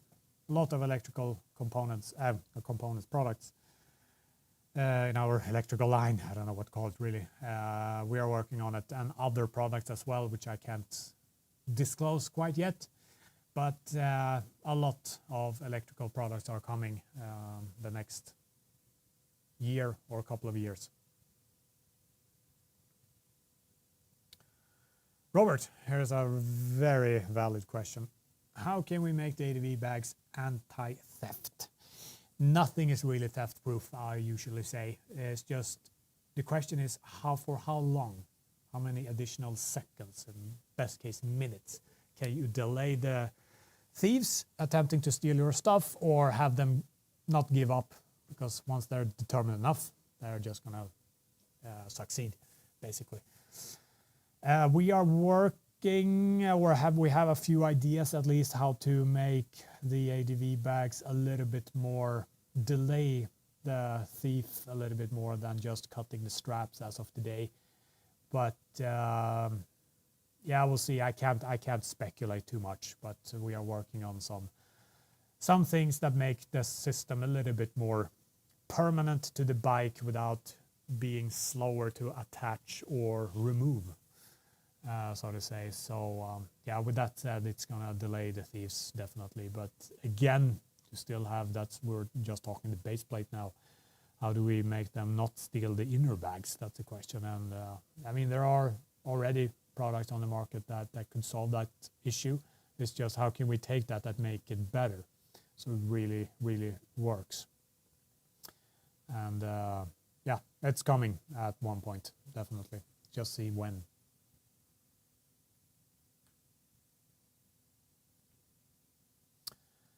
Noisy Griff, 2 questions. I'll take one first. Any chance of a rackless mounting system for motor bags onto the 1300 GS non-adventure? I think it's being discussed, but we are at this point, or at this time, prioritizing not rackless system, but attachment system, a quick release system for the GS Adventure, the OEM Pannier racks.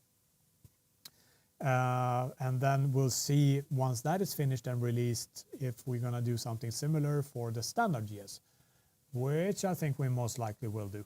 It's just a question of the development time and stuff. So most likely it will come.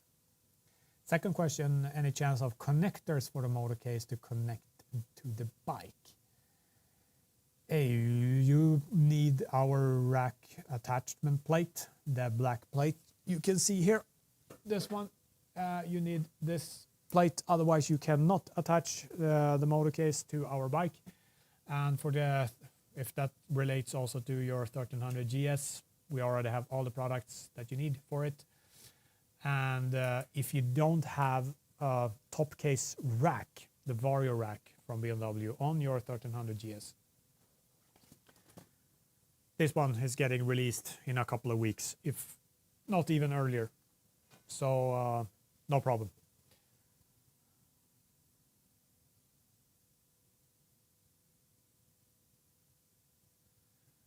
Dr. Bolly, another question. Still, I just want to point it out. Yeah, I'm lucky to own a lot of your products. Had only several minor issues in the last couple of years. I would like to mention how good customer service is. Cheers. Yes. Big kudos to our customer service team. They are doing an amazing work. Really, really well done to them. So definitely, thanks.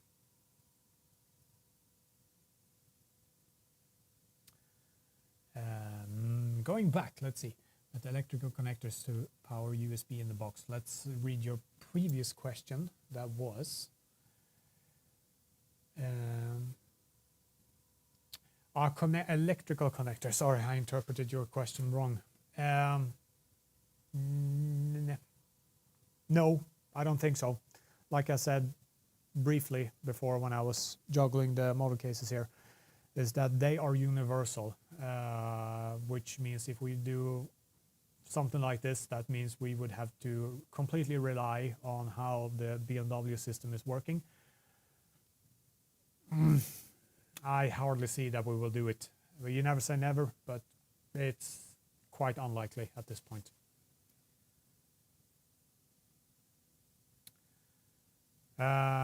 What are the dimensions of the motor bag inner bags?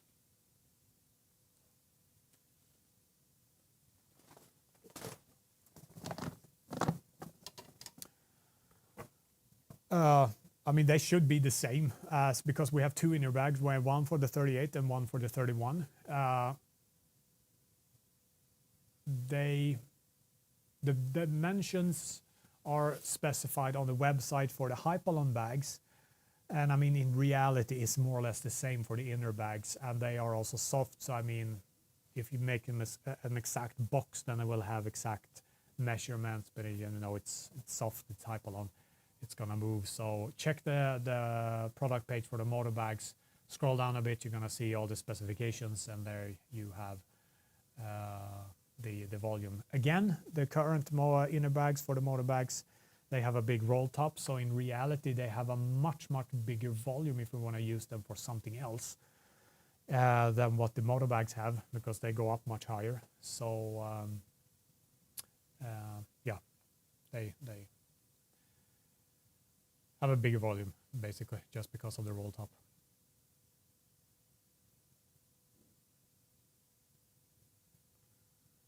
Motor horn, definitely. Don't spoil our names here too much. I'll see when such products pop up. Hard to tell, but it's in the works. Do I have a minute to finish my banana? One second one. No, I still haven't finished the first. Banana BTS shots. Mm-hmm.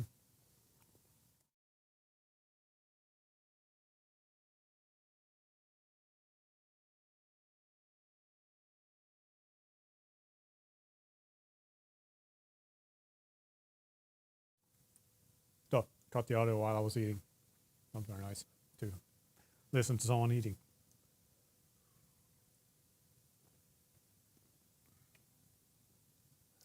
How many are we? 53, tackling off. But still, it's quite good. What was the peak? Can you see that somewhere? Can probably see it when I end the stream.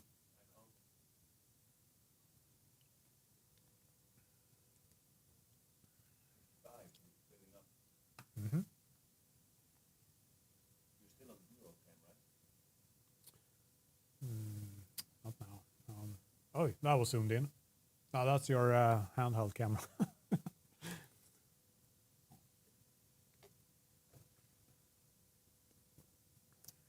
Oh, so another question popping up.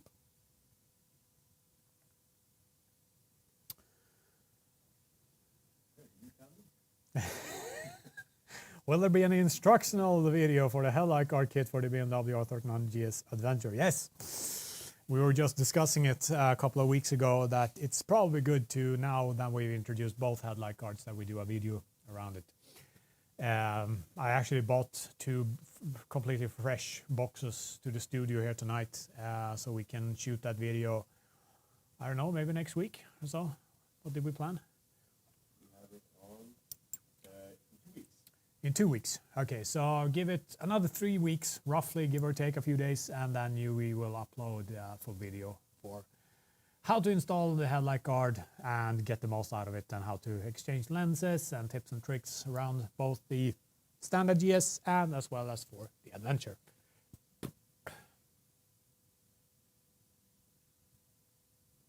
Scroll up all the way to the, so I didn't miss anything.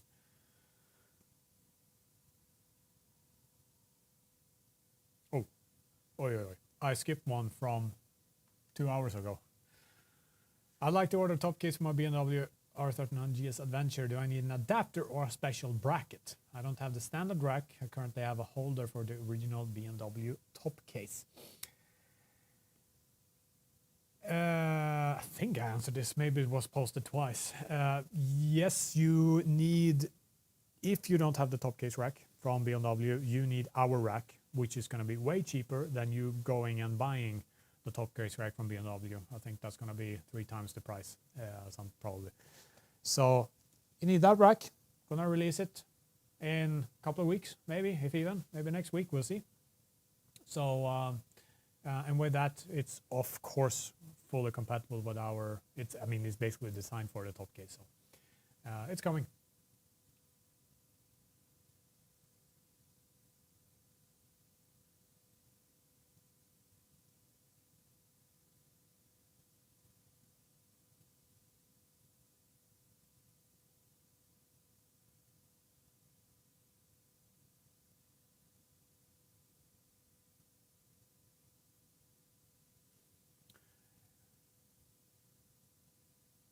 It looks like either it's a bug in this pop-out chat for YouTube, because it's a lot of questions that pile up, and I was very careful going one by one. So I'm just going to run through the whole field again to see which one I missed.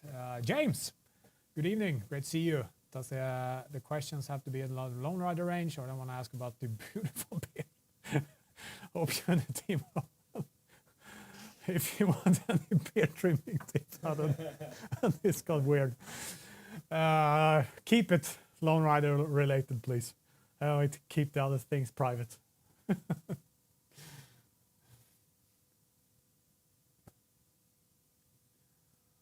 Oh yes, here Tian, one of our guys on the team. Light pod can be modulation setting in Moto Can. That might be the flickering. However, it's I never used modulation, so I don't have personal experience from it. If it's always on, or if you can time it or lock it to night and day mode individually, but you see it quite frequently. Then it's not dimming. It's flickering up and flickering down, and flickering up and flickering down in terms of intensity. And then you can change how fast and how strong it's going to be. The brightest in this before flickers down again, how bright the brightest part's going to be, and how fast the cycle is going to be, and how frequent. That's modulation.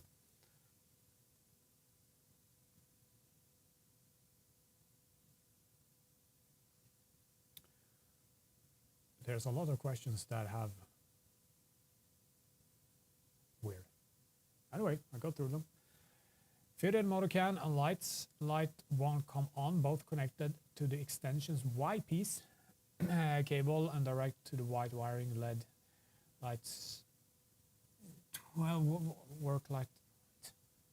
White wire connect a LED 12 volt work light on the can. It works fine. In order to fire up the lights properly, first of all, you need a firmware update. Everything you're going to be prompted in the software. When you have your software downloaded from our website or from Hex Innovate's website, you connect the lights, the ignition is on, the software is going to tell you. First, you need to update the software if it's an older version or something. Anyway, software is going to tell you. Then it's going to tell you need a new firmware for the lights. And then it's going to tell you turn off the ignition while the firmware is updating, blah, blah, blah, blah. And then you need to flush. Again, follow the instructions in my instructional video. We have a V2 now also, which is a little bit more comprehensive compared to the first version we did. So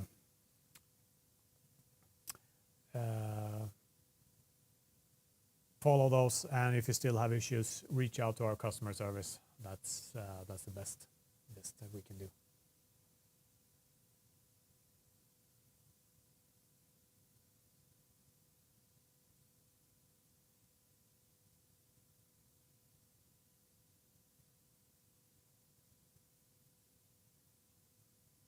Oh, this is a fun one. What was your first motorbike? If we're gonna be really, my world into the bike riding or bike interest or passion was when I was roughly 7 or 8 years old. No, even it started even before that. I think I'm born with it.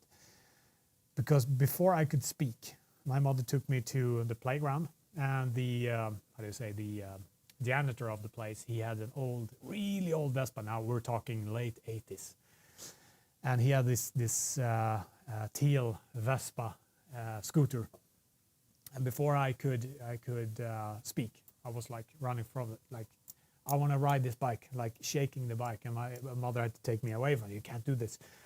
And then I started riding because my dad, he had a 86 Harley Davidson Softail. So I started riding with him when I was roughly 7 or 8, I think, when I was old enough to, when it's suitable, when you can start riding without being a danger. And basically then my first bike was 2001, was an enduro bike. It was a Yamaha TTR 125 LW. I think it was one of their smaller enduro oriented bikes. That was the first year. The year after, I got my first real motocross bike, which was an RM 125, 1998 year model. And that was my way into motocross, basically. And since then, it's been motocross, enduro, a little bit riding, absolutely not professional or competing level. Just how do you say, when you do it for pure interest and for training. Then my first street bike, that was 2009. I bought my first bike. That was a Yamaha R1, first bikes of all. Still remember it as it was yesterday. Really, really fun. Rode that bike for 2.5 seasons, sold it, had some house plans back in Sweden then, so I needed money for other things. Got back, started riding 1.5 years later on a GSX-R 1000. That was actually an old test bike from Öhlins, the Swedish suspension manufacturer. Their test bike, which they test, so they was really kitted out. It was too strong. You could literally do a power wheelie without the clutch on 4th gear. It was too much power. Got tired of the sport bike after roughly 5 seasons riding only sport bikes. I was like, I remember running into Ride Nordic prior to Touratech Sweden at a event. The Swedish Bikes show, I think it was 2010 or something like this, saw fully kitted out. Oil cooled, I think, because the liquid cool was not released yet. GS Adventure. I was like, one day I'm gonna have this bike and start traveling with bikes. It took 5 years, and then I actually went down because I lived in Stockholm and they were on the other side of Sweden, so I took the train down. I bought my first GS, and that was my 1200, and since then it's been adventure bikes 100%. And I had that 1200 until 2022 for 7 years or 8 years, 8 seasons. When I traded it, or I actually bought the 1250 GS Adventure, and the rest it's on YouTube. So to answer your question, that was the story of my biking, what bikes I've had.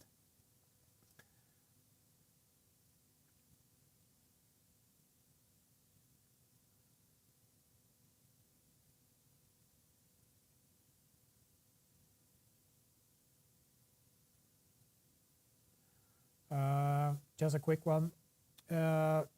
Ordered several things. Thank you very much for ordering. I would like to know if it's possible to personalize the Velcro patches with your name to put on the bags. No, we don't have these kind of services. Flags and patches we have on the store, that's what you're going to get. So if you want personalized patches, then you have to source that somehow. Amazon, or I don't know, there are probably online companies, print on demand, that offer these kind of services. So definitely Google a bit and have a look there.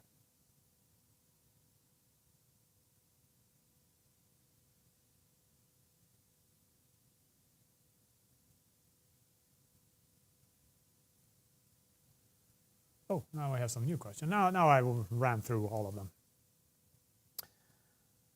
Let's see, we have a few. Going strong. Can we break a record tonight? We have half an hour and now we have 3 hours into this live stream. Let's do it. But you need to ask more questions, guys. Otherwise I can't continue. So just fire them off. Ask about anything, adventure bike related, product related, whatever you want to know. No question is too stupid. We have Lambo, waterproof tank bag range, small size, 3 to 8 liters. Any thoughts? Yes, we have. I mean, first we have, I showed here earlier tonight, we have this. This is our Ranger Mini. It's this size, really good one. Removable top lid, which is just if you want to quickly stow away your gloves when you're doing stuff or whatever. Then we also have the Ranger Mini, which I don't have right here at the moment, probably somewhere in the storage, but it's basically this size. It's roughly 4 liters, 4.5 liters. So it's either or. You can see both of them on our website, and they are available, as far as I know.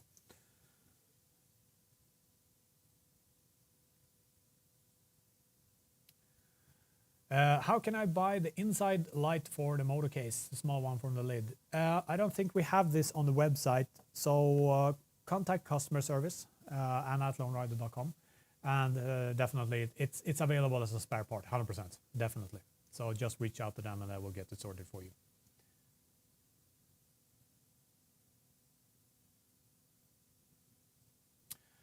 Here's a question you just want, so you don't think I'm skipping it.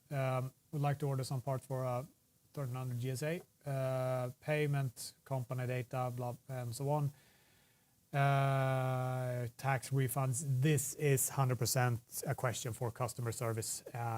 Anna@lonerider.com. Ask your question in more detail there. They will be able to assist you 100%. I can't because I don't know. Oliver's getting tired. The eyelid's getting heavier and heavier. Okay, is it possible to adjust the latch of the motor case to avoid the opening when it's not locked with the key?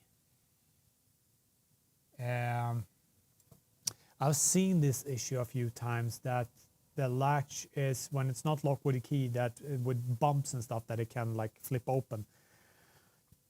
Not flip open so the lid opens completely, but the latch goes up the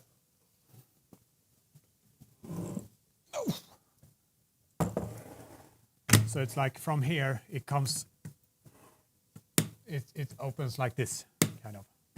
I think this is what you're referring to. Not that it's opens like this, but it's this first initial here. I don't think there are nothing you can adjust, because basically you have 3 holes for the top latch, and then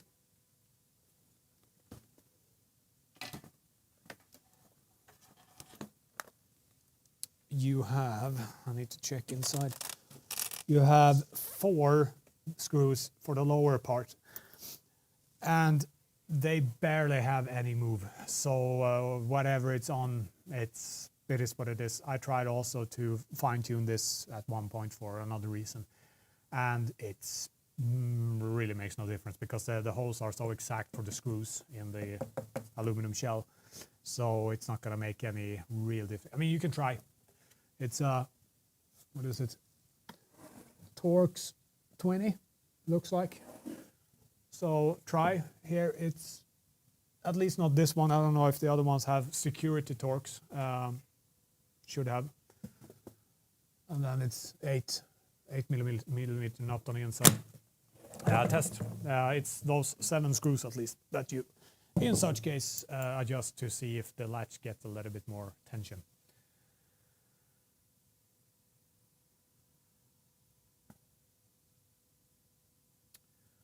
What's the best way to set the light up? Should I sit on the bike in my normal riding position and have a friend adjust them?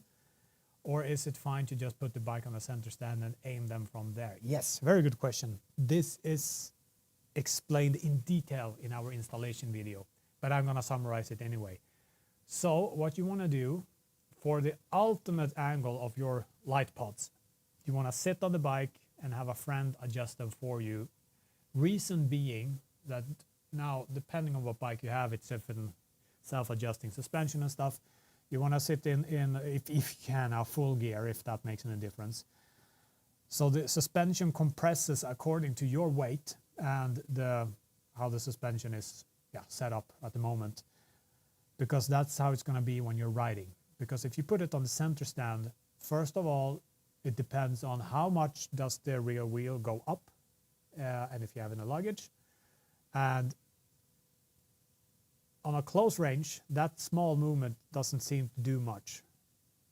But for the spotlights on 400 meters, it's meters, can be 10 meters height difference, depending on how much incorrect angle you made on the pods. So yes, you definitely would like a friend to fine tune the adjustments. And what you want to do is that, at least in the video, we are doing it with roughly 20-30 meters away on a wall. And you're sitting on a bike, you want to fire up the lights. Now, to make it a little bit easier, you can do it with the software, also showcased in the video. You can activate the spot beams only, because you don't need the narrow and the wide beam. You only need a spot beam, the small ball in the center. And then what you want to do, on a distance of roughly 30-40 meters, you want to align these 2 light bulbs, depending on how they're going to be, 1 to 1, and they're roughly going to be between 1 to 2 meters up. So you don't want them to hit the ground, you want them to hit a bit up, but not too high up. So that's usually what I'm saying, usually about 1 meter, 1.5 meter up from the ground, depending on what distance, because that's also going to give you the best kind of, light distribution when you need the spotlights on long straights, so they are not hitting the ground 50 meters in front of you or pointing straight up into the sky, and you can't use the light, because you really want to highlight with the light whatever is down the road, not above it and not in front of it. So you really want to make the lights reach as far as possible. So check the video, the installation video, and you're going to see exactly how to do it. And also, always bring the tools with you. It's just, what is it, 1 Torx key and 2 tiny wrenches. Bring them with you at all times, because if you need to do readjustments after a, tip over, you hit something, or if you accidentally hit the light when you pass the bike, so anything can happen. It's always good to have, so you can adjust at any time, because there are security Torx on the sides, I think. So you can't just have any Torx key. You have to have a Torx key with this hole in the center.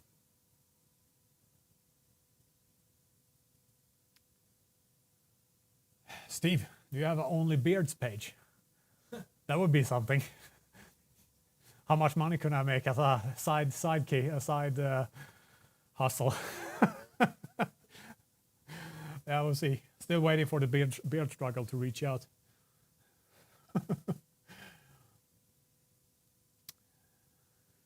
Are there any plans to support other key barrels than BMW for Moto Cans and Panniers? Really annoying to carry extra key. I saw a message somewhere. Can't remember where. The other day. And my memory is not very good either. So I think it was a KTM.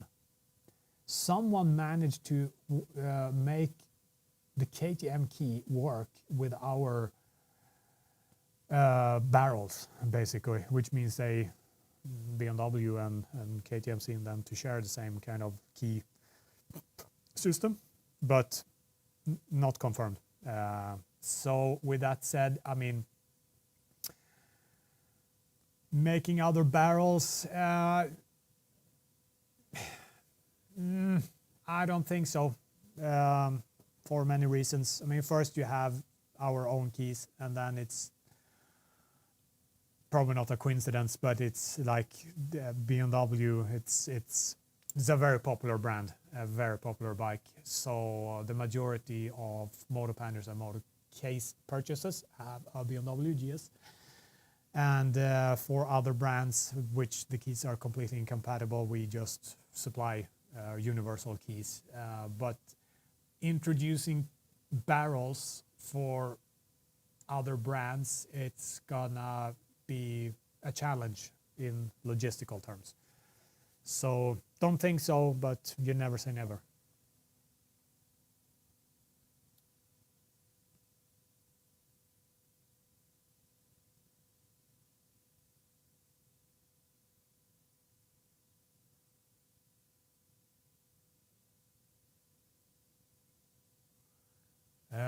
Here we have, do you recommend the upper crash bars on the 1300 GS? Yes, why not? It's a very good, not so much for protection necessarily, unless the bike starts to roll. I mean, not roll, but roll over enough and tip over onto the top. Then they help a bit. But the main thing for upper crash bars in a personal taste is that, number one, you can attach lights to them. And number two, which is probably a little bit more important, is that you can attach other stuff. I mean, mini bags, tall bags, micro bags, bottle holders, whatever, and carry emergency gear, tire repair kits, first aid kits, straps, rain jackets, whatever. I mean, I always had on my GS Adventure, I have the mini bags mounted to the original fittings. I managed to find a workaround to use the original mounts, and basically what I have there, it's everything that I can use in case of an emergency, whether it's a real emergency or it's just, oh, it would be good to have this now, straps, rain jacket, spare set of gloves, whatever. And that is my main reason to use upper crash bars. Now I'm not using it for the moment on my standard GS, because I want to keep that bike as clean as possible and reduce the much weight as I can. And also it's more for the looks, but definitely I make sure to, whatever I keep normally in a set of mini bags on the crash bars, I then make sure to somehow bring with me in other terms, whether it's on the ADV bags or in a tail pack or an overlander or whatever I put on the bike. So I always have this base kit with me if something happens. So personal preference, but yeah, I would recommend them.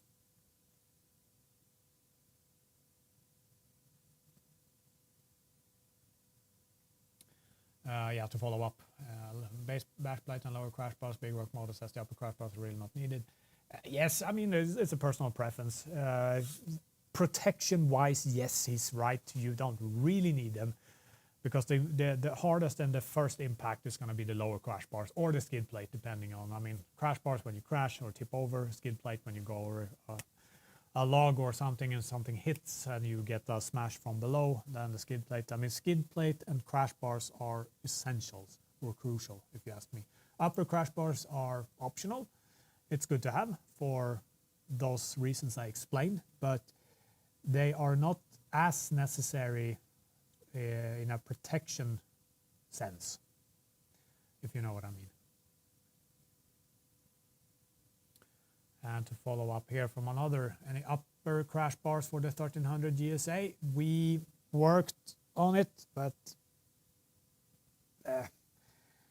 it's really a challenge to make upper crash bars look good for the GS Adventure. It's really difficult. It was easy on the 1200, easy on the 1250, the 1300. It's really difficult. It's really difficult. We are not working on it right now. We had a few sketches, but it's not nothing we plan to roll out the next coming months. Definitely not. We might have other things coming instead of upper crash bars that you can attach. For example, bags and accessories too. But crash bars are probably not going to be something we prioritize for the 1300 GS Adventure.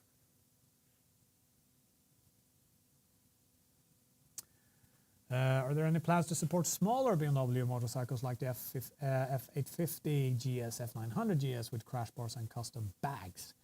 Not so much crash bars, what I know right now. We made pannier racks for the, wonder if it's a transition, if the 1200 racks works for the 850 as well. 900 pannier racks is coming, definitely. Crash bars not.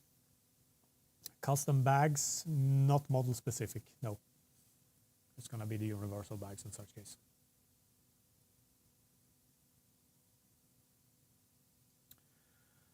Mini bags for the R1300 GS to connect to the OEM system. You can do it. We can show them quick how to attach, or how I attach the mini bags to my upper. I'm not gonna take them off completely. Can you reach all the way in here? Right, I can roll the bike aside a bit.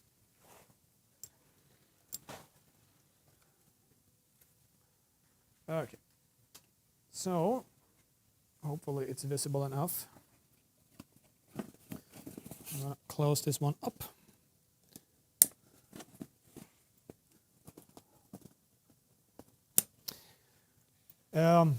So basically what I've done, first I took the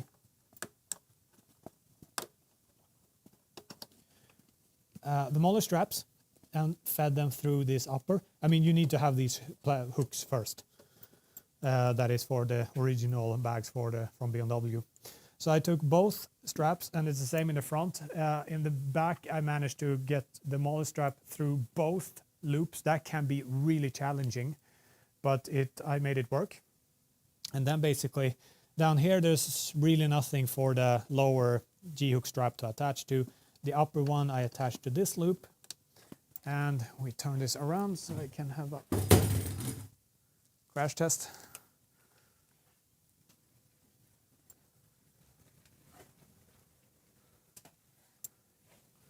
And then in the front, I did the same with these here. And I mean, now they're loose, but when the bag is filled up, these are tensioned, so these carry the weight.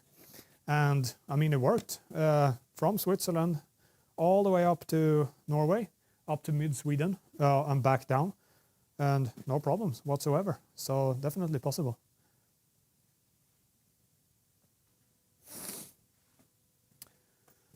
So.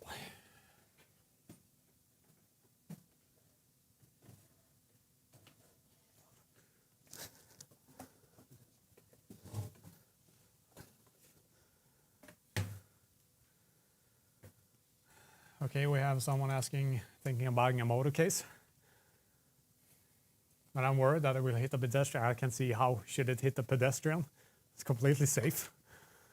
I mean, as long as you're attaching it correctly to the to the rear plate, it's not going to be a worry, but it's in the end up to you. Sorry, my video guy, he's trolling us here, thinking our products are not safe. But anyway, that's another story. Absolutely no problem. Yes. Are the upper bags easy to remove from the GSA 303 loop system? If you're referring to the mini bags I just showed you, yes, it's easy. You unclip the three G-hook straps and the two MOLLE straps, you lift it off. It's way faster to remove them than attaching them. Removing them probably takes 10 seconds. Attaching them, depending on your technique, everything from 30 seconds up to 5 minutes. It's really depending on how good you are with fine-tuned motorics. I don't know if that's even an English word, but it can be really challenging to get the MOLLE strap through both plastic loops on the front. Worst case, you just do the upper one.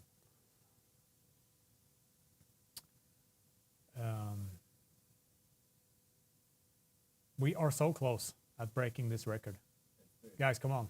We are 14 minutes away from 3 hours. We can't stop now. Keep firing your questions. 53 is steady watch. I wonder if people have me on in the background or something, like a company. In the next tab, they're watching Netflix. Yes, exactly. So. I'm gonna give it a few minutes until, if we decide to wrap up. I mean, we are 50 people still. I don't know how many of these 50 that are in the from. Oh, here we go. Cameron, how much brighter are your lights than the OEM auxiliary light? You can't compare. The original, there's two different types of lights. So the original auxiliary lights from BMW, they are just to give you a little bit more visibility peripheral wise. Might mean out in the corners and a little bit like this. They are not for full beam or anything like this. They just give you a little bit more width of your half beam, basically. Our lights, they are full beam primarily, I'd say, for nighttime riding or when it's dark. So they are, I mean, you can't compare. You can't. They are night. It's such a big difference. However, if you want to compare our lights to the OEM full beam, it's a big difference. Same purpose, but big difference. Like I said, you can, on BMW at least, you can, when the lights are on, I mean not on, but they are activated, you can hold the turn signal cancel button 3 or 5 seconds. You completely kill the lights, I mean our lights. And then you can test with the original full beam. You're gonna see, okay, a little bit more here, and then you're gonna see a little bit, either a ball of light, depending on what bike you have. In the 1300, you have like two stripes of light, and that's the full beam. You reactivate our lights with same person holding the button for 3 to 5 seconds. You activate them, and then you go full beam. You can go without beast mode, just the LEDs around, and not the spot beam. It's such a big difference. It's such a big difference. That's actually something I noticed now when the days got shorter and shorter when I was out riding in the Alps. And I mean, an Alp riding for me, it's at the minimum away, back and forth, it's 5 hours to be able to do a little bit fun riding as well. And most of the time, that time optimist as I am, I always tend to head back when the sun has already set, which means it's gonna be at least 2.5 hours in complete darkness. And when I get oncoming traffic in like the passes and stuff, I have to kill the motor lights. It gets scarily dark. I mean, I can only see in front of my bike. I see nothing. It's just pitch black. And then once the car or whatever I turn off the lights for has passed, or I've passed them, and I reactivate just the full beam, not the beast mode with the center spot beam, just the full beam. It just opens up. It's like day again, and I can see properly. And then if I have to kill him, it's like pitch black. I can't see anything. I can just see in front of my own bike. It's nothing. It's pitch black. And then I don't have a tinted visor or anything. It's just pure darkness. So yes, it's a big difference between the original full beam and our lights. Definitely big difference. That's nice. Like I said, Dean, have you on and I'm working. Thanks. Always nice to know that I'm keeping someone company. I usually do the same sometimes with other live streams, just keeping on in the background. I'll just have something in the background. Also like, I want to ask a question and go back. That's always nice. Would there be an alternative to the OEM tank bag for the R1300 GS? A valid question, because you have these, oh, you can't see it now, but these attachment points, which I actually don't know how they work, because I've never seen that tank bag up live or up close. Maybe on the release day last summer or last year, but I can't remember how it attaches in the front. If you have a tank ring or something like this, probably, but maybe, I don't know. I have to ask the design team if that's planned. Same question, same answer. Brian, any LR clothing planned? Yes. I think we want to make it really good. We just don't want to do I mean, like this shirt here, this is print on demand. Yeah, we want to do something more fancy than this. Something, I wouldn't call it fashionable, but something that you could wear and it looks like it's natural piece of clothing and not just, oh, another print on demand shirt kind of. So we really want to take that full extra step and make it something that people prefer to wear, not necessarily because of the logo and the brand and they are big fans of Lone Rider as a brand, but definitely because it looks good, feels good, the fit is really good, the true to size and all this kind of stuff. I mean, really, the cut and the fit is does a lot. So we're looking into it, but not sure when.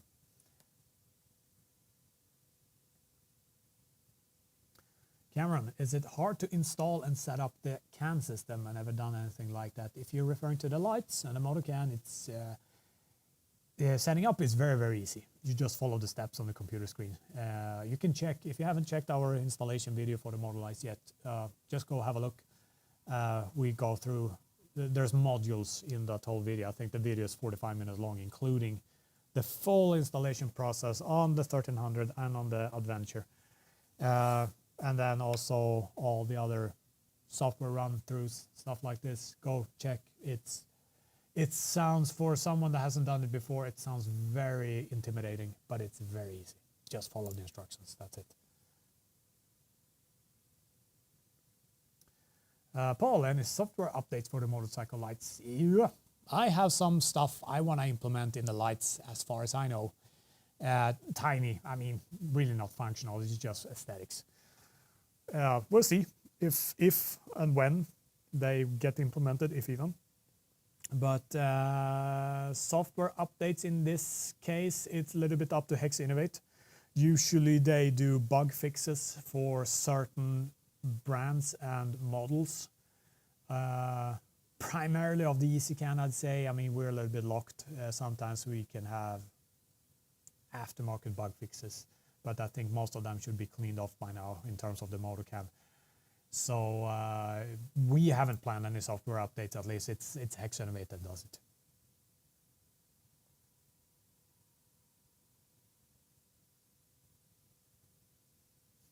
Stankfoot on clothing, make sure you have ogre sizes, like for extra large toy. Yes, definitely. The not only oversized, but also big oversized.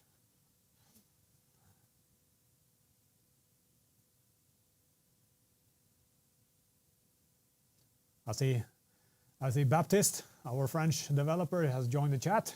That's good to see. So yeah, I leave it. Baptiste, you can answer. You know more about tank bag quick release adjustments for the GS than I do, because you're responsible.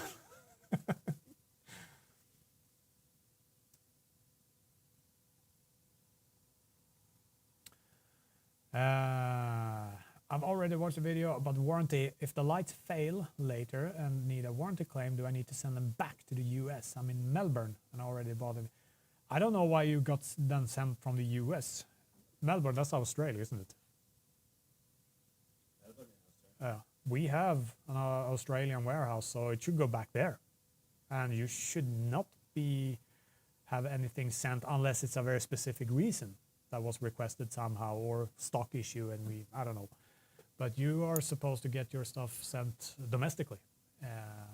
but no, you send them back to the warehouse, as far as I know. In Australia, I don't know exactly where it is. Customer service can help you with this technical stuff. So yeah. Oh, we are 5 minutes away. Pizza's already ordered. Is it? No. What? Here? Yes. Well, you might as well have something good to order. Yeah.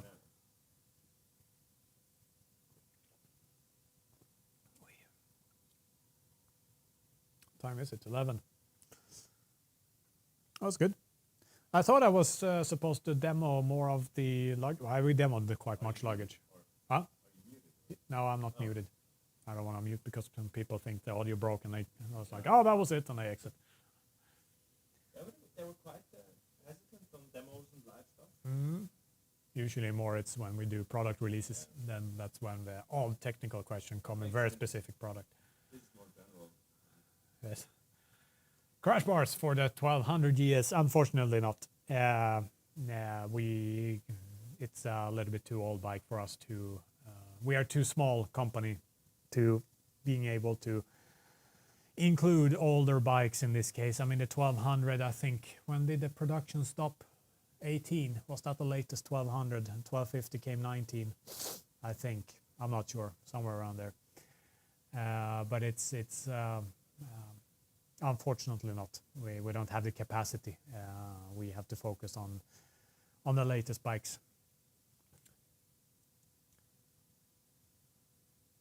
Yes, I like this mentality. Staying online just to break the record. We are 3 minutes away. Actually, you have a few more minutes because I started late because I had some connectivity issues. So I didn't want to go live without knowing everything was working well. Oh, here is a good question. Yes, let's answer this. Touratech moved to a symmetrical setup for a pannier rack. Any idea why you stuck with the asymmetrical? Yes, this is so done on purpose. And here is the reason. Long story, start from the beginning. We developed the motor bags based on the BMW racks. Now we're talking 10 years ago. Based on the BMW racks, which at the time were offset. Just like our motor racks, you can see them now, but they are now. You have one offset side and one flat side. And that was the beginning. And then when we developed the quick release system, we stayed with this kind of thing because the majority of those purchasing motor bags rode a 1200 or 1250 GS. So we wanted to continue and make the life for them as easy as possible while also having a system that could be adjusted to fit other tubular shaped pannier racks, whether both sides flat or not. So with that said, and that scaled so much, so we even, I mean, in the 1250, they made some tiny adjustment to the racks, which forced us to adjust also a little bit of the quick release system on our motor bags. And this got to such a big scale in terms of, how do you say, stock keeping and inventory. So all the motor bags was pre-set up for the 1200 and 1250 racks from BMW. So when you ordered a set of motor bags, you didn't have to do anything, just put inside the inner board, remove all the protective things from the plastic buckles, and then use that, and it fits immediately. Then the 1300 came. BMW did not release any racks for it because they wanted to force, just like with the standard 1200, 1250 GS various system. At the time, you could of course mount racks, but on this they really didn't give any options for this. So we have a lot of motor bags in stock worldwide. While as we need to somehow take a decision stepping into the 1300 range. So either you do flat racks, and it was not really sure at the time how close we could go with the bag without the exhaust damaging the bags. So either we could continue with our offset, meaning that whoever, if a 1200, 1250 or 1300 rider would buy our motor bags, which was the only side bag system we had at the time when the 1300 GS was released. So with that said, regardless of who would buy these bags, they would order our racks, mount them, and the motor bags would fit immediately. Either go that direction, which we did, or we could do flat side both sides. But that means for every GS rider, I mean the 1300 GS riders, if they order a set of motor bags, they have to disassemble the motor bag, the 38 liter. I don't know if it comes out. And in that case, it's gonna be a big hassle for those riders that just bought a new bike. Again, now you can, with facts on hand, you can argue why couldn't we just, I mean, we were not sure whether the width would be, if we need to do a little bit offset on the exhaust side to protect the bags from the exhaust heat, basically, depending also with the original, the Akrapovic muffler, all the third party. So we wanted to play it safe and leave enough distance, which means you need to go offset. You need to take the 31 liter on the side, on the exhaust side. If we would have made flat racks, then yeah, then would be a big hassle for those wanted to reconvert their offset 31 liter to flat side 31 liter. So that was a long story short, and we basically just kept on doing this until today, basically. Even on the GS Adventure, same. Possibly not, I mean, definitely not needed, but to keep it as even as possible for as many as possible, this is the route we decided to take. So hopefully that answers your question about this. Digital Meister accessories for Honda Transap, not model specific, but we have a ton of universal fitting products. So really depending on what you want and how you want to equip your bike. You can send some what you want to do in terms of riding, and probably I can guide you quickly, just 1 or 2 minutes. Yes, I think we broke the record, guys. I think we broke the 3 hour. My throat is, I've been talking constantly for 3 hours. Oh. But well done, guys. Appreciate it. We could keep this alive for 3 hours. Bought a motor case, BF Brisel. Can't wait. Thank you a lot. That means everything to us. So happy to see. Oh, sorry. No, it was not. Shit. You have to tell me. I'm getting tired. Sorry, guys. You were on my B-roll camera for past, I don't know, 10 minutes.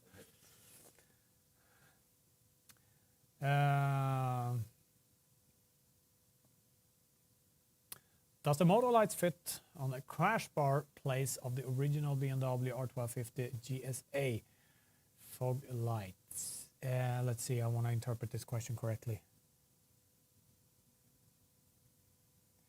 Yes, they should do.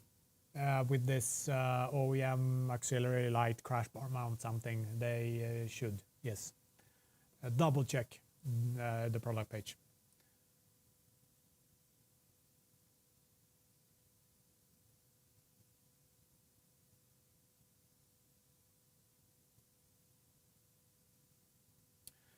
I just bought the lights for a 1300 GSA. If I install it myself, will I lose the warranty? No, absolutely not. If you're referring to the motor lights warranty, no. BMW warranty, it's. I've been receiving so many different contradicting answers. Some say, no, you can't do anything because you void the warranty. My BMW dealer here in Switzerland said, no, it's nothing to do with the warranty. BMW will not, I mean, ask your local dealer. For the motor lights themselves, no, you would definitely not risk any warranty unless you're ruthless with the connectors. I mean, common sense. If something is not working once you've connected, let us know. We will try to walk you through it. If it turns out it's an error, so it happened either in transit or at the factory, that it passed the quality control anyway when it shouldn't. We just replace the products. You will not need to worry about this.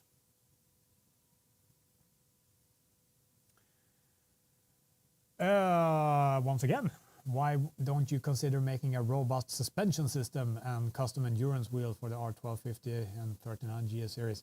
Oh, that's a deep one. Suspension, that's a technology in its own. It's very, very advanced things to work with.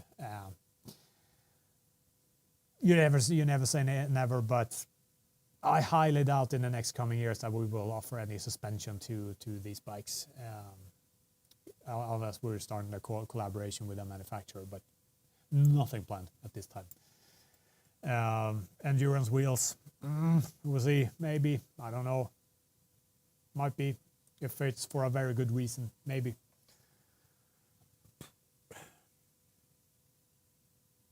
Valid, ever considered making a better seat cushion? Yeah, I mean, not consider that we have considered, but I would not say no, because the seats on the GS Adventure is horrible. It feels better the first minute you sit on it when you compare it to the standard GS, because it's wider, it's a bit harder, which technically should be better for longevity. It's one of the seats that I've had the most trouble with on the GS Adventure. The GS, standard GS is much better.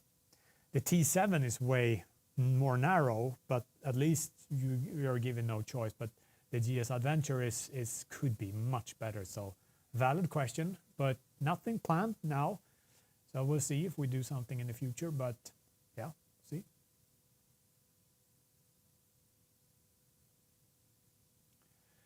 Following up about the symmetrical racks, if I bought two 38-liter motor racks, would they both be set up for a flat rack so I could use them with the new Touratech racks? Yes, I guess so. Just you probably need to fine-tune the bumpers, I mean the thing on the sides, and the locking latch position, probably height-wise, because it would really surprise me if everything works straight out of the box for the 38s. But with this answer, yes, I can't see any reason why it shouldn't work. Just double check the muffler clearance, so you're not having the muffler pointing straight up underneath the motor bag, because it's gonna melt it. I don't know how many, how do you say, mini bags have seen when people have not closed the buckles correctly, or overlander straps that have fallen down in front of the exhaust muffler, and they just melt. It's big mess. So just check the clearance first. But yes, physically they fit, but exhaust clearance, that's the thing. We want to keep away the exhaust heat that comes out. There has to be good clearance, otherwise you risk melting the bags. Not a question, but still, many thanks to all the Lone Rider team for quality of your products, for the quality of your tutorials, but also the quality of the customer support. Thanks a lot, means a lot. We do everything we can to put out the highest quality possible, whatever it is. I mean, me and Oliver, we are working really hard to get as good installation videos as we can. And the customer service, they are working night and day to give you the fastest possible answers. And I mean, the whole team in the background that are not usually visible on a daily basis. I mean, everyone here on the team is a big part of the entire success. So thanks a lot.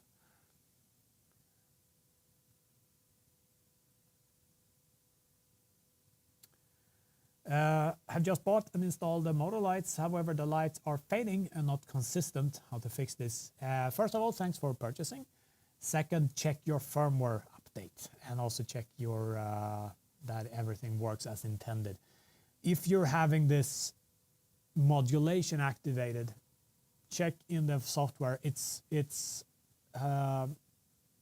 I'm going through where to find this modulation in the software. To check the installation video, it's highlighted in there in the software part of the video. You can see the timestamps. So I'm guessing there's some kind of firmware software issue. Worst case, just probably reset the lights. You can also do that inside the software. and try to setting them up again. If everything still persists, contact the customer support, see if they can help you fix it if you can't fix it on your own. If it turns out to be a faulty product, we replace it for you. How's your Italian?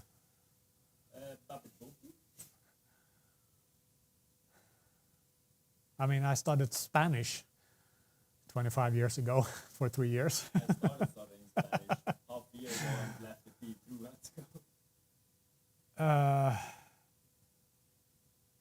The Moto Can, the difference between V1 and V2, quality difference. My Italian's too shit. I can't understand. Sorry. Yeah, translate it and go back to it. I'm gonna come back to that question if I can answer it. Cameron, thanks for doing the chat and answering all those questions about a motor case like an hour ago, because of your answers. Thanks a lot. Means a lot. Okay, here we go. Yeah, like Bapt is saying, it's probably a modulation issue, but check that modulation is not active. But because if it is, you're gonna have this up and down flickering in different intensities. Fratellini Moto was asking, good evening, does the Moto Can V2 has the same straps or Velcro straps as the V1? Which differences are there? The Moto Tent straps, is it referring to the awning, not awning kit, but to the guy ropes? Because we reintroduced the center pole guy ropes with the latest version we have now. They have, it literally translates sticky straps, so maybe Velcro straps or something. For the Moto Tent. Moto Can Yes, but V2. what is tent? I don't know, Can you please ask? Put your question in English, please. Model. Completely off topic. Are you excited about GTA 6? I haven't played GTA since Liberty City. What's that? That'll be 25 years ago. On PlayStation 2, I think it was. Can't even play Liberty City on iPhone since, I don't know, 10 years. Yeah, we'll see. If they release it, they keep postponing it. But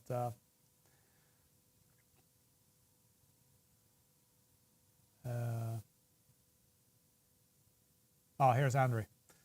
2 new guy ropes is probably, if Andre, if you speak Italian, if that was referring to it. Yes, the latest version of the Moto Tent has guy ropes in the middle as well, from the center pole loop. Thanks a lot. Means a lot.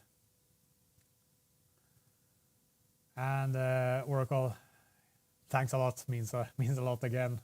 Keep the banana. Yes, I have it here. I ate 1 banana. I have to eat something more when I'm finished. Oh, it's good. We'll see. I'm gonna give it a few more minutes just for latecomers or something like this. I mean, latecomers, really latecomers. More than 3 hours in. Where's my... Still highlighting. Can clear this message.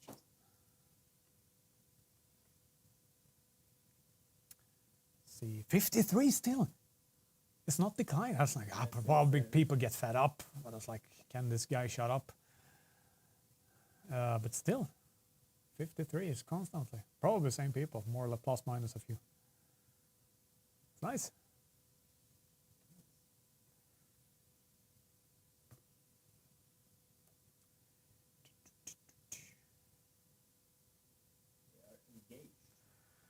Definitely engaged. What more do we have? No, I can't spoil anything really, but what I already spoiled. The boosters for the motor panniers. The top bag, the pannier pack. Not really sure what more. Paul, is there an easy way to install a 6-liter bag to the Touratech upper crash bars? What bike, first and foremost, because the Touratech upper crash bars really differ from bike to bike. sometimes you have to be a little bit creative and use both the molly straps and then also use all or some of the G-hook straps. It really depends. Let me know. Okay, R1250 GS.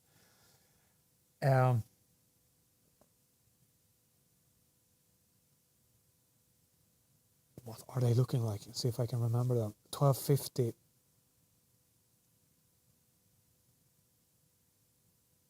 Oh, it's completely still. Completely blank. I forgot what they look like.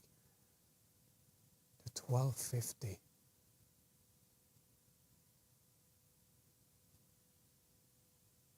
Oh, it's completely blank. I've completely forgot what those crash bars look like. I remember the 1200 because they came in two variants, and I definitely the 1200 Adventure as well, the extension crash bar kit. But let me quickly, I'm gonna check it for you quick, just so I can guide you how to install your mini bags. 50 GS per crash bars. Oh, yes, yeah. Now I remember. Yes. So, what you want to do, where are we? Here. Now I remember. What I would do, I would put first,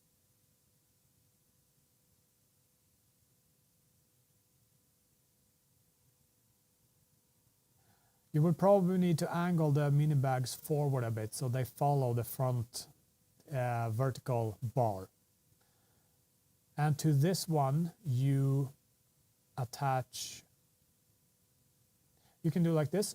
First, do the molly straps, these two. You put these over the top bar, and then, I'm looking at it like this, these two straps go around the vertical bar that is like, so the bag's not gonna be straight, it's gonna be like this, which is completely normal. And then the tricky part now is to, I'm guessing, without having to try, you probably leave out this one and you take this around the rear part where the crash bar is like folding around. And what I would do in order for this strap not to slip down, I would probably take two zip ties and tie them really tight to the upper crash bars, because they are gonna then restrict the strap from slipping down and the whole bag like loosens. That's how I would do it, just by looking at it. Hands on, maybe I would do something else when I know if stuff that I just suggested works or not. But initially, that's how I would do it, I think.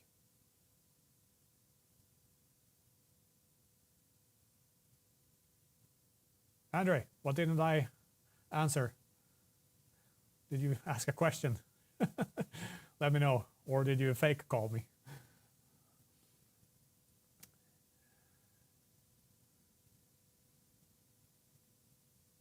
Here we have Italian translation. Good evening. Does the Moto Can V2 have the same taping as the V1? Yeah, it's answered here, basically. Structure of the Moto Can latest version has 6 guy ropes. The previous had 4. So basically we re-added the 2 middle guy ropes for the middle column.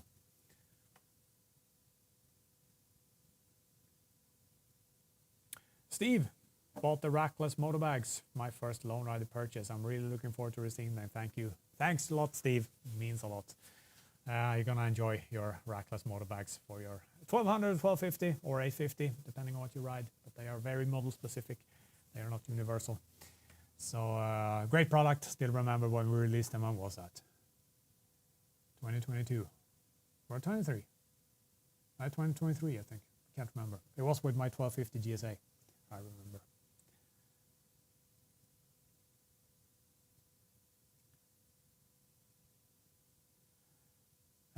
Can you please show how you strap the 6-liter back on the GSA? If you're referring to the 1300, let me know. I'm going to show you quick again. For another bike, I can't because I don't have that bike here. So let me know if that's the 1300 you're referring to.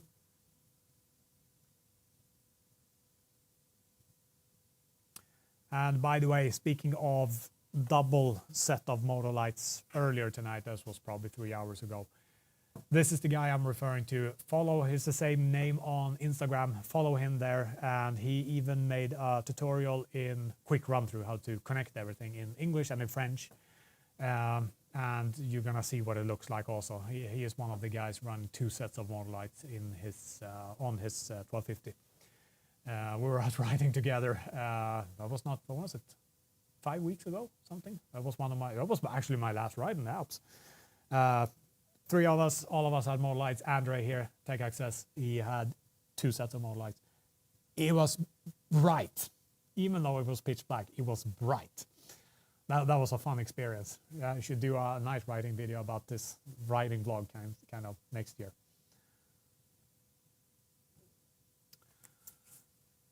So.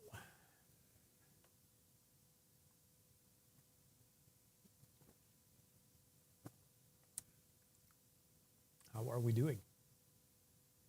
43 people are tackling off. I think me too. I'm getting really tired.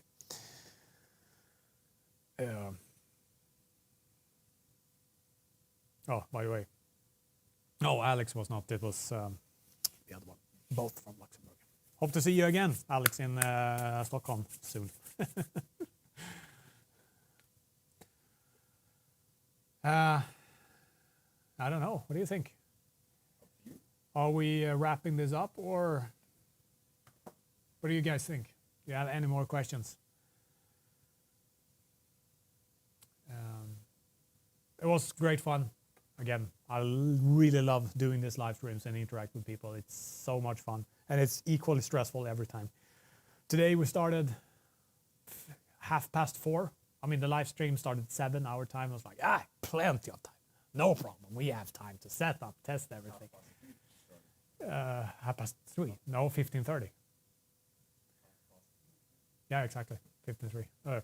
Anyway, like we have enough of. It's just like do this, do that. Okay, here's like, and I was like getting closer and closer. It's 5 o'clock. We really need to get going with all the setups, with the links. I had to shoot a photo from the live stream. Blah blah blah blah.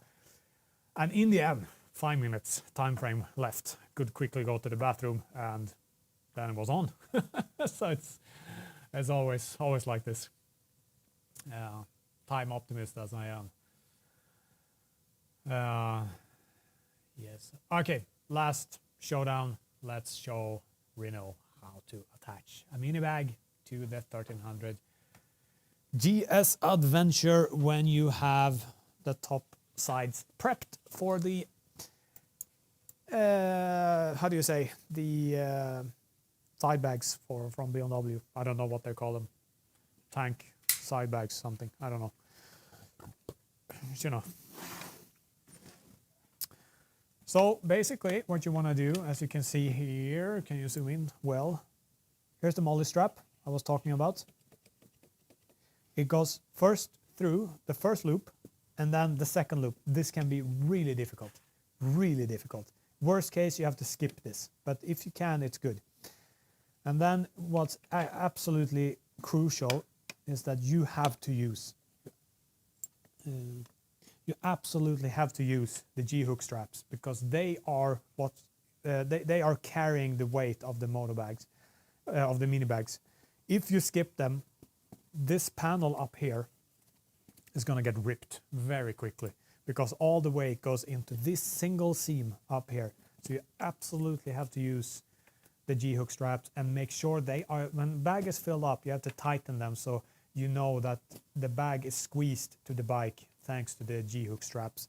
And you do the same in the back rear, basically. Just you only have one hook at the top, so you can only use the top one. So the lower one you just park in itself, and basically that's it. So the tricky part is to get the molly strap all the way through the second plastic loop. That's the difficult part. So I think we have a guy here. I'll watch. I thought he said that he was watching the whole time. I wonder, anyone here? Has anyone that's still left been online and joining this since we launched? Let me know. Thanks a lot, Paul. Appreciate it. Anyone or several, have any one of you stayed live with me from the very beginning tonight? That's the question. Yes, appreciate it. You too, Dean, really appreciate it. That's so great to hear. Listening 3.5 hours to me just yapping around about adventure related products and stuff. It's always appreciated to see that people stay on. But I think, guys, with that said, I think we're gonna wrap up. It's half an hour to midnight for me, my time. I don't know what time it is for you, based on where you're in the world. Yeah, as always, thanks a lot for tuning in. And next live stream, I don't know, maybe next product release. We'll see when and why and what it's gonna be. Other than that, most likely next Black Friday is gonna be an equally long live stream, but that's another year away. So guys, with that said, thanks again and have a good day, good night, or whatever in the world you are. Thanks for tuning in, and I'll catch you in the next video. Ride safe.